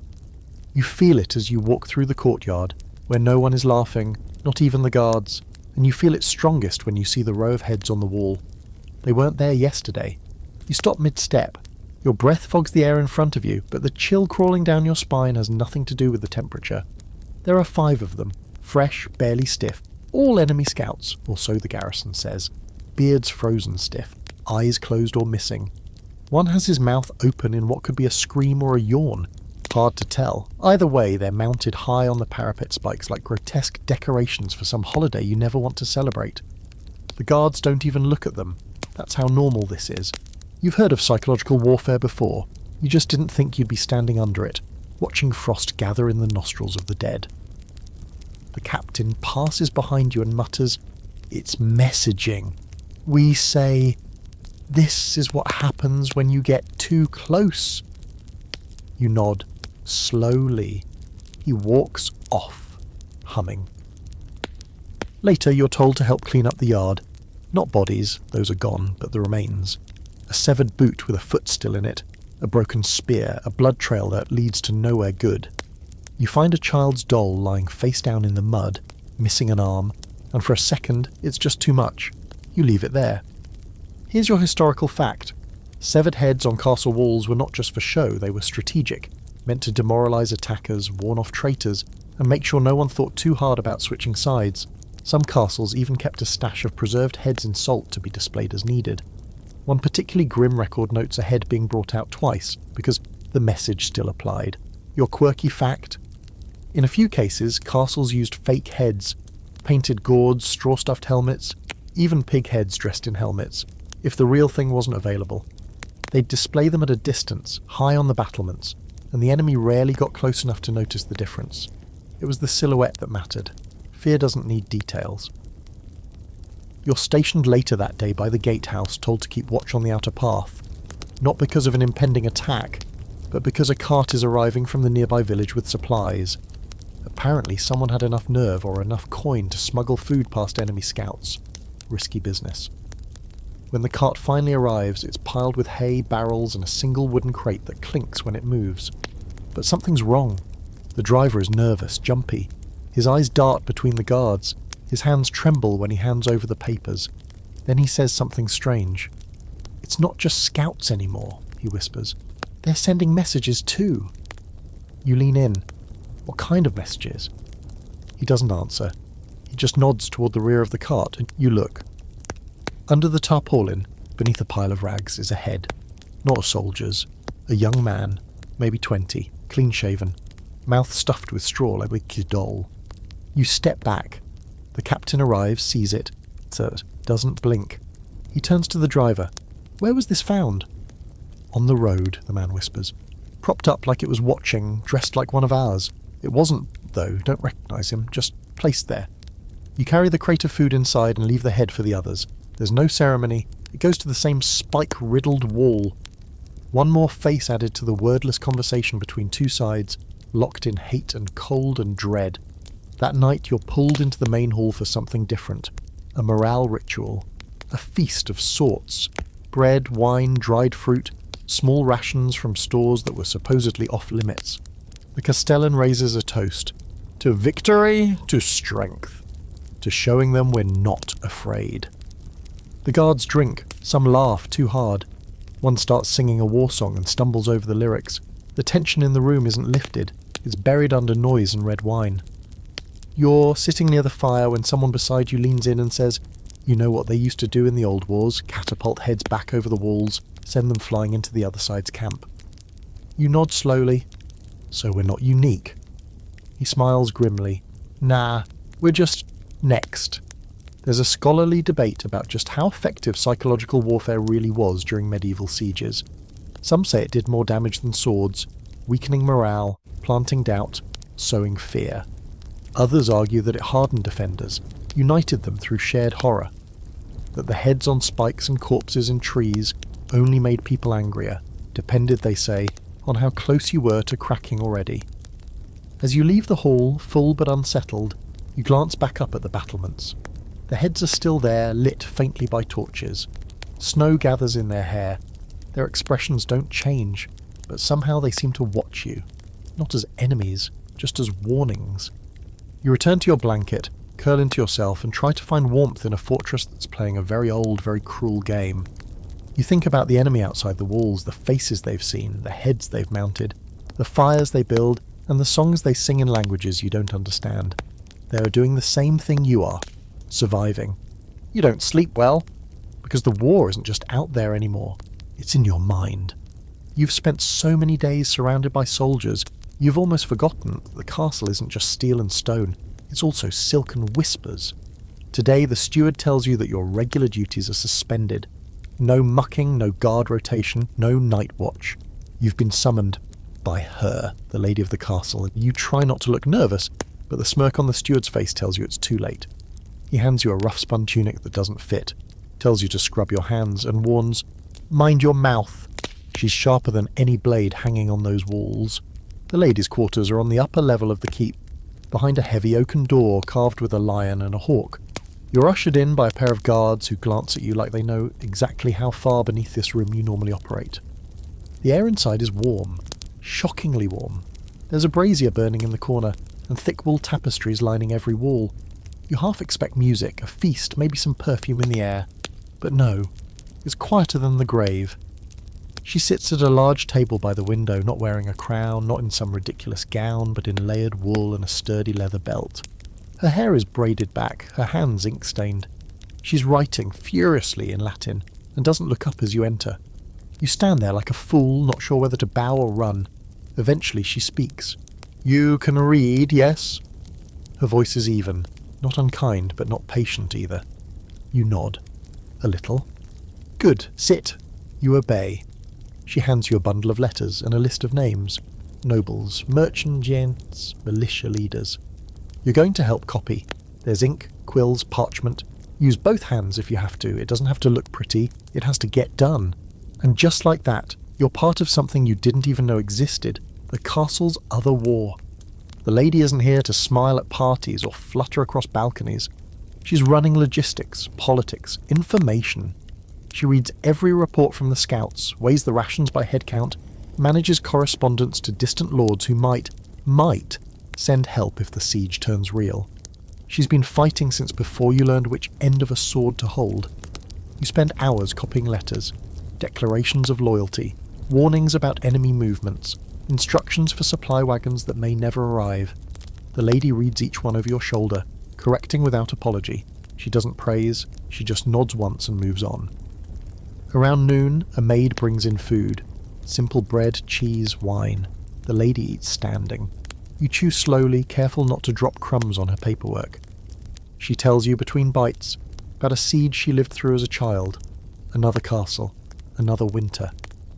They starved us. Not just of food. Of news. That's what people don't understand. Information keeps a castle alive. If you don't know what's coming, you can't stop it. You nod, but you don't really understand. Not yet. In the afternoon, you're assigned to the archives. Dusty, quiet rooms below her chambers filled with scrolls, letters, and ledgers bound in cracked leather. The clerk there is ancient and twitchy, muttering about mould and mice. He teaches you how to seal a letter with wax. You burn your thumb the first time. He smirks. Now it's official. Here's your historical fact. Noble women in medieval castles weren't just decoration. Many managed estates, negotiated alliances, and led defences during sieges, when their husbands or brothers were away, or dead. Some, like Nicola de la Haye or Matilda of Tuscany, were military leaders in their own right. The lady here, she's not just surviving this castle, she is the castle. Your quirky fact? In one documented siege, a noblewoman convinced the enemy commander to delay his attack by sending him a beautifully written poem with a personal seal and a basket of spiced pears. The poem flattered him. The pears were mildly laxative. The attack was postponed. Strategy comes in many flavours. Back upstairs, the lady takes a moment to rest, and you're bold enough to ask a question.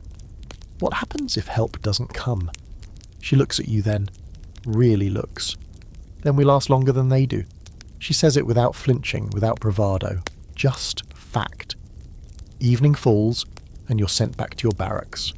The steward meets you at the door and looks surprised you're still walking. She didn't stab you with a quill, you're lucky. You don't reply, you're too busy thinking. You think about how the lady never raised her voice, never lost track of what needed doing, how her quill moved as quickly and surely as a dagger, how the entire castle seemed to move in rhythm with her even if most people didn't notice. There's a scholarly debate about just how much power noblewomen truly had in medieval castles. Some argue it was limited, always overshadowed by male authority, but others, those who actually read the letters, the orders, the signatures, know better. Behind every stone wall stood someone who could either hold the place together or let it fall apart. That night, as you lie on your mat listening to the usual groans and snoring, you imagine the lady sitting in her chamber, still writing, still planning while the rest of the castle drifts to sleep. You imagine her fingers ink-stained, her eyes calculating, her spine straighter than most lords you've seen. And you realise something uncomfortable. If this place ever falls, it won't be because the soldiers broke, it'll be because she did. You wake up to the sound of coughing, wet, rattling and far too close. At first, you think it's the man in the next cot, the one with the wheezy chest who always mutters in his sleep. But when you sit up, rubbing your eyes, you see it's everyone. The entire barracks feels like it's breathing through wet wool. A couple of lads are hunched over the bowls, coughing so hard they're gagging. One has a bloody rag pressed to his mouth. And just like that, you know, it's back. The plague. No one calls it that, of course. They call it the bad air, or the black rash, or the cough. But it's all the same thing. The chapel's bell tolls once, long and low. You recognise the sound now. It means someone didn't wake up this morning, probably more than one. You skip breakfast. You're not hungry anymore. You're reassigned without ceremony. Just a gesture from the steward and a short, grim courtyard sanitation detail, which, given the context, could mean almost anything. When you arrive, the first thing you see is a cart covered. Two men are loading it with bodies wrapped in cloth. They move mechanically like they've done this before. They have. Your job? Lime. There's a barrel full of it beside the cart, a white, powdery substance that smells like stone and bites your skin if you touch it too long. You toss handfuls onto the bodies before they're moved. It's supposed to help. With the smell. With the decay. You don't ask if it works, you just do it. You start breathing through your sleeve. You wish you had something better, but cloth's all you've got. One of the other workers ties garlic around his neck. Another smears vinegar on his face. You'd laugh if it weren't so bleak. Here's your historical fact. Plague wasn't just a wave, it was a tide, rising and falling unpredictably. During sieges, it was especially common. Too many people crammed into too little space with too little sanitation. The Black Death came later, sure, but its cousins made plenty of appearances in castles like this. Typhoid, dysentery, and every strain of fever you can imagine. The enemy outside the walls often had to do less than the enemy already inside. Your quirky fact. Some medieval castles employed plague wardens, volunteers or unlucky conscripts tasked with isolating the sick, carrying the dead, and in some cases, burning infected belongings.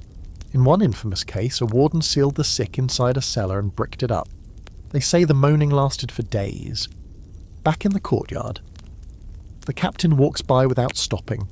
He's got a cloth tied around his face and gloves on, which tells you all you need to know. Even the tough ones are afraid now. You pass the chapel on your way to dump another bucket of waste. The doors are locked. No services. Too many sick tried to crawl there for healing. Now it's sealed until further notice. You don't know if that means when the sickness ends or when there's no one left to need it. A child runs past you, barefoot, wild-eyed. One of the stable boys.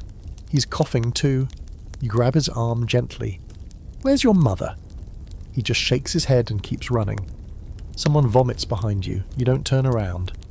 That afternoon, you're told to help carry buckets to the outer wall. Not water. Ashes. They've started burning things now. Bedding, clothing, books. You hear shouting from inside one of the towers. Someone refusing to let go of a blanket. "It was my daughter's," they sob. "It smells like her still." The guards take it anyway. There's an argument among the scribes about what really caused the disease. Some say it's bad air. Others claim it's divine punishment. The most practical ones think it's rats and filth and close quarters, but no one can stop it. And that's the worst part. You're stuck behind these massive walls and nothing is keeping death out. You volunteer for latrine duty again, not because it's safer, but because it gives you space, quiet. And in some twisted way, you'd rather deal with human waste than human grief. At least the guardrobes don't cry when you take something from them. That night, the barracks are quieter than usual. Fewer coughs, fewer voices. Not because people are sleeping peacefully. They're not breathing anymore. The guards mark the cots with chalk. White cross means infected. Black circle means gone. You wake up with a mark on the floor beside your own bed. Half a chalk line started, then wiped away. You lie there wondering who changed their mind. There's a scholarly debate about how well castles handled disease. Some argue they were marvels of order, with isolation chambers, herbal remedies and community management. Others point to how quickly these structures turned into tombs, how stone keeps became prisons when disease took hold, how no one inside could escape and no one outside wanted to come in. You stop eating after the second day, not from sickness, just from knowing. Your stomach turns at the smell of the stew, the sight of bread. Your body aches with hunger, but your mind is too full of ash and coughing and wrapped corpses to care. The steward walks past you in the yard and says nothing. He looks thinner, eyes sunken. He used to bark orders with the joy of a man who enjoys making others suffer. Now he just mutters. Before you sleep, you walk the wall. Not for duty, just for air. The stars are out. The night is clear. The enemy camps in the distance have gone quiet. Maybe they're sick too. Or maybe they're just waiting for the sickness to finish the job for them. You lean on the parapet, close your eyes and exhale. Your breath fogs the air. You think about the chapel, about the sealed door, about the girl's blanket tossed into the fire. You think about how no one dies like the songs say. Not with honour, not with grace, just coughing, and then silence. There's a knock at the barracks door before dawn, but it's not the usual bark from a grumpy guard or a bell to signal morning drill. This knock is slow, measured. You and the others freeze in place mid-yawn, mid-scratch, mid-anything. It happens again, thud, thud, thud, and then the door creaks open. In steps a man wrapped in a thick wool cloak, face half covered, gloves black with soot. "Armourer wants 3 hands," he says flatly, eyes scanning the room. You, and you.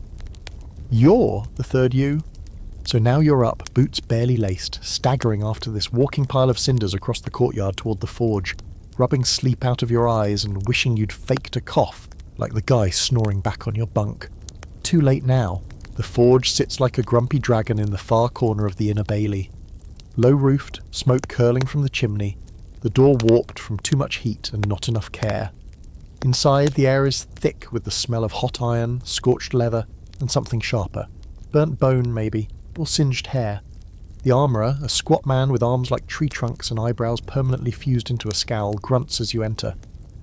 You'll be turning bellows, running, quenching, carrying scrap. And if you drop anything, don't, that's all. You don't ask questions, you just get to it. The bellows are massive, stitched leather over a wooden frame, squealing like pigs every time you compress them. Your arms ache by the 3rd squeeze.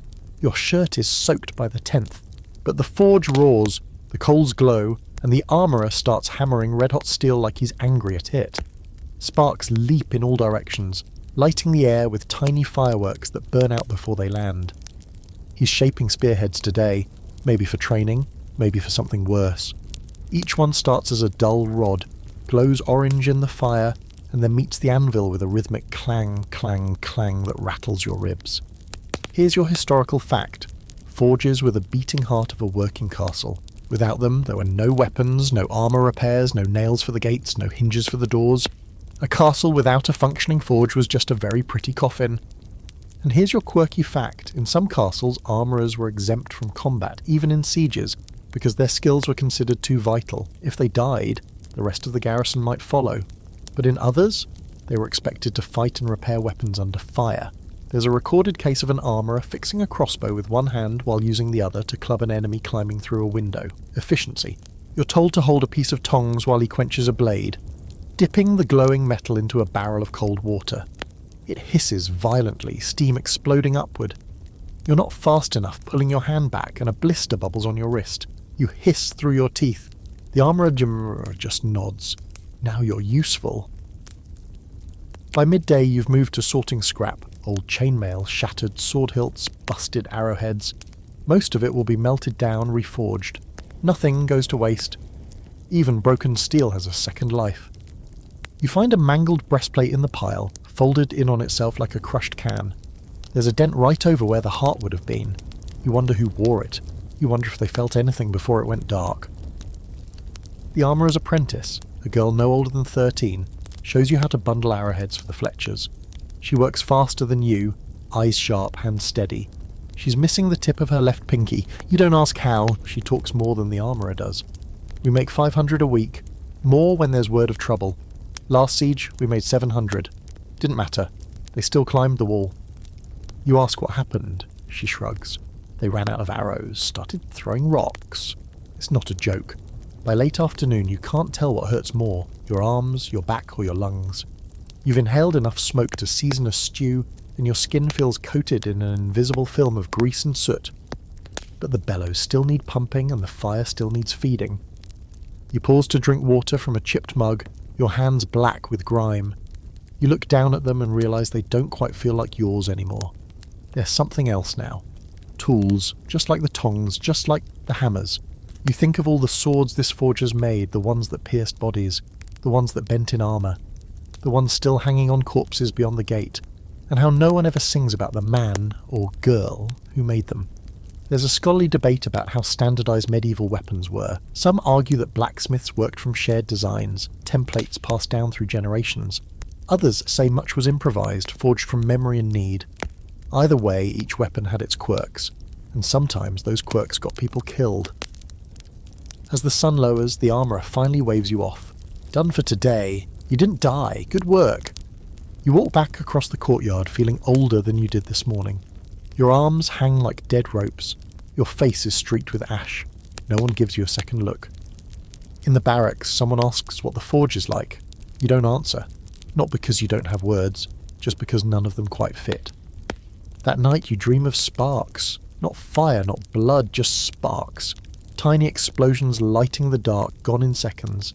And in the silence after they vanish, the hammer keeps falling. The first thing you notice is the smell. You've smelled death before, on the battlefield drills, in the dungeons during the plague days, but this is different. This is old death. Sun-baked, rat-chewed, left outside too long death. You cover your nose with your sleeve, but it doesn't help.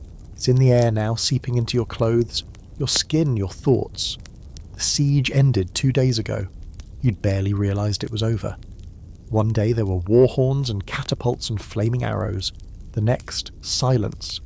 No cheers, no drums, just a kind of exhausted stillness that made you feel like you'd somehow stepped outside time. The enemy left, or died. It's not clear which. The castle stands, for now, and now you're on clean-up duty. The captain said it like he was doing you a favour. You didn't die. You get to clean up. You wanted to ask for latrine duty instead. Anything but this. You're assigned to the outer yard where the worst of it happened. The breach was shallow, but enough bodies got in to make things personal. Arrows still stick from the wall like angry bristles. Shattered shields lie half buried in churned mud. There's blood everywhere. Streaks, puddles, handprints smeared across the stones. It's dried now, brown and crusted, but it still makes your stomach turn. You and a few others have carts, buckets, and long-handled hooks. Your job is to clear the corpses, load them onto the carts, wheel them to the far edge of the lower field where the pits are being dug.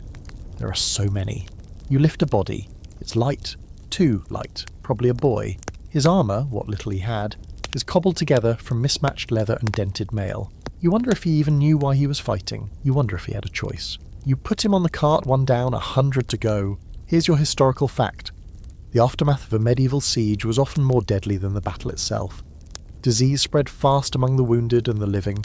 Corpses piled up and rotted in the sun. Cleanup wasn't organised or swift, it was desperate and brutal. In some cases, entire castle staff died after the siege from infections caused by improper burial. Your quirky fact? There are records of defeated armies being forced to clean up their own dead before being ransomed. In one infamous case, prisoners were chained and made to dig pits for their fallen comrades, only to be buried alive when the trench was full. Mercy, the chronicler wrote, was not fashionable that year. Back in the yard, someone screams. It's not a battle cry, it's surprise. One of the younger lads had rolled over a body and found it still warm. Barely. The man coughs blood. His eyes flutter open. He grabs the boy's wrist with a strength that doesn't make sense. They call for the healer, but it's too late. By the time she gets there, the man's gone limp again, and now the boy won't stop shaking. You get numb to it after a while. The bodies blur. Some are whole, others aren't. You try not to look too close. One corpse is missing a head, another is face down in the mud, sword still clutched in a death grip. You don't try to pry it free. Let him keep it, you think. Let him take something. The rats are bold. They scurry across the yard in broad daylight, feasting. You kick them away, but they just return. The crows are worse, loud, fearless, perched on the bodies like judges. One flaps into your face as you approach a corpse, nearly taking your eye out. The lad next to you mutters, "They say the crows remember faces. Think they remember who gave them the best meat." You don't answer. You just keep hauling. The pits at the edge of the field are wide, shallow, and stinking, and you're not allowed to throw the bodies in. Too disrespectful, they say, so you lower them, one by one. As if that makes a difference now. The sun climbs higher, the air thickens. You can't tell what's sweat and what's blood anymore. Someone vomits, someone else faints. You just keep working. There's a scholarly debate about how much care medieval armies gave to burying the dead. Some argue it was minimal, dig a pit, move on. Others believe that, particularly in castles, there was an attempt at honour, separating friends from foes, marking graves when possible. But the truth seems to lie in desperation. When there are too many bodies, dignity gets rationed like everything else. By mid-afternoon your arms are shaking, your throat feels raw, your boots squelch with every step. You're told to switch to scrubbing the walls, removing blood with brine and lye and stiff brushes. The stone has absorbed it in places. It won't come clean. You scrape until your knuckles split and the red smears turn grey, and still it's there. At one point you lean your head against the wall and close your eyes, just for a second. You hear footsteps behind you and tense, but it's only the cook handing you a hunk of bread and a flask of weak wine. "Eat," she says. "It won't help, but do it anyway." You eat. It doesn't help. At dusk, the bell tolls again. Not for the dead, but for the end of the day. You're dismissed. Told to rest. Kusputsus. You walk past the filled pit. It's been hastily covered with dirt. The smell still lingers. No markers, no names. Just silence. You crawl into your bedroll and lie still. You don't wash, you don't speak. You think about the boy in the mismatched armour, the headless one, the crows, and for the first time you realise something you hadn't fully grasped until now. The battle is the story they tell, but the aftermath, that's the part they leave out. Because no one wants to remember what happens when the swords go quiet. The castle is quiet now, not peaceful, quiet. There's a difference. Peace feels like something won, something earned. This quiet feels like a breath held too long, a hush before something you don't want to name. It's the kind of silence that creeps into your bones and makes you double-check that you're still breathing. You wake early, before the bell, before the sunrise, and just lie there, listening. You don't even know what for. Maybe footsteps, maybe voices, maybe something worse, but all you hear is the wind outside and the soft shifting of the other men in the barracks, restless even in sleep. No one talks much anymore, since the clean-up, since the sickness, since the siege that ended, and somehow didn't. The garrison still drills, but slower. Meals are quieter. Laughter's gone extinct. You're back on wall duty this morning, pacing the outer rampart. From up here you can see it all. The breach that's been poorly patched with timber and hope. The field still scarred with cratered dirt. The blackened remains of the siege engines abandoned just out of range. Farther off, The road vanishes into the woods like it never meant to come back. There's a story the older guards tell, half joking, half not, about how castles like this never really stop being haunted. Not by ghosts, but by people, by memories. You don't need chains rattling in the night when you've got empty hallways and dried blood under the floorboards. And yet, as the sun begins to rise over the eastern hills, painting the sky in dull, reluctant light, you feel something like awareness. Like the castle itself is watching you. Not in a malicious way, not even angry, just present. You turn your head, there's no one there. Here's your historical fact. Superstition and religion were deeply embedded in castle life. Every stone had meaning, every chapel had a relic, and every death had to be explained, if not by God, then by ghosts. Castles were seen as spiritual battlegrounds as much as military ones. People believed in saints and spirits with equal conviction. Your quirky fact? In one well-documented case, an entire garrison refused to sleep in the west tower of a Scottish keep because they were convinced the ghost of a former lord, executed for treason, walked the halls at night. The solution? They walled it up. Not the ghost, the tower.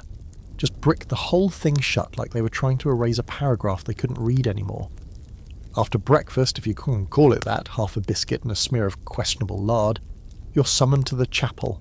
The priest wants volunteers for a purification rite. You're not especially holy, but you've seen enough horror recently that even a sprinkle of blessed water and a muttered prayer sounds worth your time. Inside, the chapel smells of wax and mildew. The candlelight flickers along the stone walls, where faded murals show long-dead saints staring down in judgment, or pity. You kneel at the edge and wait while the priest chants over a bowl of ash. He's old, tired. His voice is thin but steady. He says the castle needs cleansing. He says the walls have absorbed too much. He says some people will not leave, even after death. No one argues. After the ritual, he hands each of you a bundle of herbs tied in cloth. Hang it by your bed, he says. And if you hear footsteps when you're alone, don't answer them. That evening, someone starts talking about the ghosts. Again. Different voice this time. A new recruit who swears he heard breathing behind him on the parapet. Loud breathing, but no one was there. He laughs when he says it, but it doesn't sound real. Another guard mentioned seeing lights flickering in the old barracks wing, shuttered since the siege. Someone else says they saw a shape at the top of the stairs that vanished when they blinked. You don't say anything, but you've felt it too. That creeping sense that someone's behind you. That shadow that lingers just a little too long. That corner of the room you avoid for no logical reason. Here's the scholarly debate. Were these so-called hauntings psychological stress responses, or genuine cultural beliefs in the supernatural? Some historians say people in castles were just overworked, sleep-deprived and traumatized. Others argue that belief itself was the reality, that fear, when shared, shaped the world around them. A ghost, in medieval thought, didn't need to exist physically. It just had to be believed in. Later that night, you sit alone in the tower. It's your shift. You light a small candle and stare at the flame. It flickers hard, despite there being no wind. You look out over the battlements, and there it is, a figure. At first, you think it's a guard, but it doesn't move like one. It stands too still. Its cloak doesn't flap in the breeze. You blink. It's gone. You don't report it. You don't even mention it to the man who replaces you at dawn. Instead, you go back to your bed, tie the priest's herbs to the post and lie back with your eyes wide open, watching the shadows crawl across the ceiling. You think about all the dead. You think about all the dying this place has seen, and you wonder, not if the castle is haunted, but how it could not be. Because you've walked its halls, bled on its stones, watched lives begin and end within its walls. And now you feel it watching you back, not cruelly and not kindly, just endlessly. Because in the end, it's not the fire or the plague or the arrows that make castles death traps. It's that they remember, and they don't let go. You wake up the next morning, and for the first time in what feels like months, the castle isn't angry with you. It's not warm exactly or kind, but it's calm.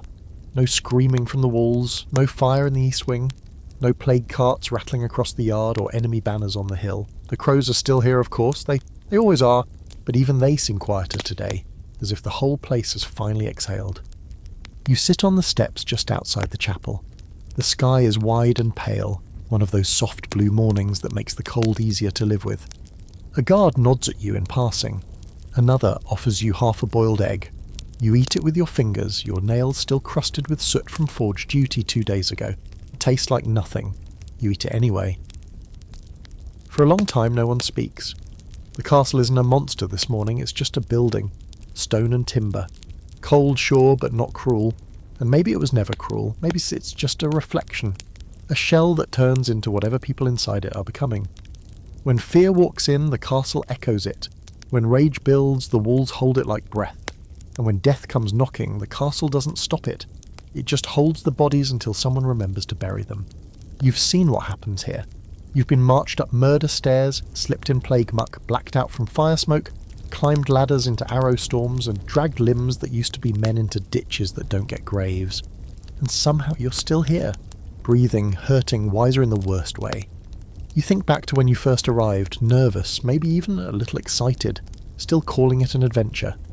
You had no idea. No idea that the real danger wasn't the enemy, it was the design.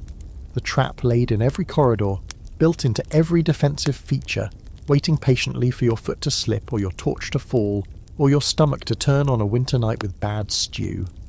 Castles weren't just fortresses, they were machines. Machines for surviving and failing with equal efficiency. They didn't just repel invaders, they turned on their own. Collapsing floors, falling gates, food stores that ran out, moats that froze and broke, diseases that hid in the rushes underfoot and the rafters overhead. They made people desperate, then they made them dead. But even knowing all that, you think, would you do it again? And the honest answer? Maybe. Because you also saw firelight on the walls and lived. You heard the lady of the castle speak like a general while others whimpered. You watched a boy light a torch with shaking hands and still go first up the wall. You saw the forge apprentice turn scrap into weapons and the old cook hand out bread when her own belly was empty. The castle is a death trap, absolutely. But inside it, people keep surviving. You stand up, stretch your back and turn toward the gates. They're cracked open today just a little. Like the castle's giving you permission. And maybe it is.